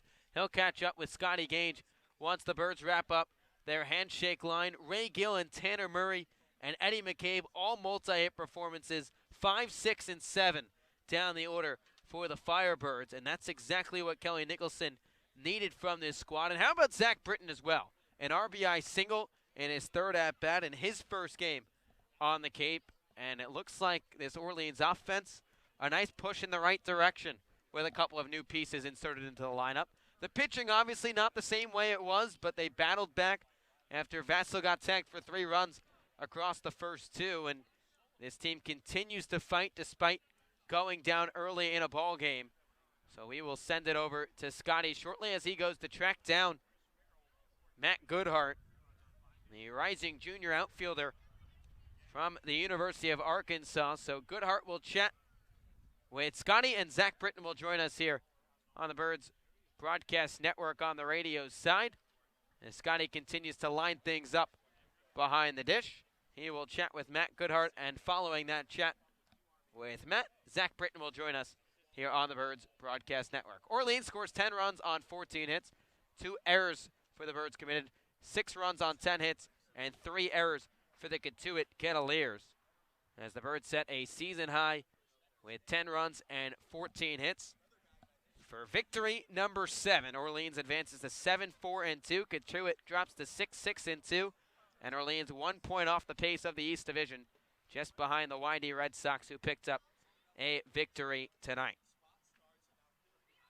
So Scotty setting things up behind the plate. He appears to be almost ready on that first base side with the Bird's Eye View post-game show. He's got the hats ready. Almost working his way there. He's got everything set up. And Matt Goodhart, who had a 3-hit performance in his Orleans debut, will sit down next to Scotty Gage. Scotty, you're with the Birds baller of the game. How's everything going? Great today. It's going great for me, but it's going phenomenally great for you. Matt Goodhart, 3 for 4 today, 3 singles, 3 runs scored in your first debut here as an Orleans Firebird. How cool is that? Oh, it's great. You know, I'm happy to be here. It's a terrific place to be. I mean, this is the epitome of college baseball. You know, this is fun. I want to take you back to the 8th inning. You had lots of fun running around the base pass. We're going to touch on that later, but you boomed one. It was a foul shot. It looked like a home run. You kind of looked, you were like, ah. What was going through your head? You crushed it, but it was foul. Well, there's the curse. I don't know if you know what it is. If you hit a home run foul, it's like a given that you're going to strike out. So knowing that I had 2 strikes on me. Everything went all right, though. It did go all right. You know, I mean, to be real, once you get 2 strikes, I just try to go into a 2-strike approach, you know. Striking out's kind of not an option in my head. So, you know, I just try to shorten up and put it in play. And when people on the outside would think of the DH, they wouldn't think of a guy that moves around the bases like you do today. You were stealing bags. You were going for extra bags. Close play at home. You slid in safely. Where did that start for you? Or have you always been an aggressive base runner? I've pretty much always been an aggressive base runner. You know, I feel like I run fairly well, so I try to help the team out when I can. You do. It was fun to watch you out there. I know you're so early being a Firebird, but are you enjoying your time here? Most important, are you having fun? Absolutely. Yeah, I'm playing baseball. That's pretty much all there is to it. I'm playing baseball, and on top of it, I've got a great team and a great group of coaches. It's fun to watch you. Congratulations. The Birds baller of the game, Mr. Matt Goodhart. Thanks for the time. Great game tonight, man. Thank you very much. Yes, sir. Guys, we'll send it back to you. Thank you, Scotty and Matt. That was the Birds baller of the game, Matt Goodhart, in his Cape Cod Baseball League debut. And joining us over at the table, another guy making his Cape debut.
Christian said he thought his ball was going to come back too. Oh, yeah. No, The ball just wasn't carrying.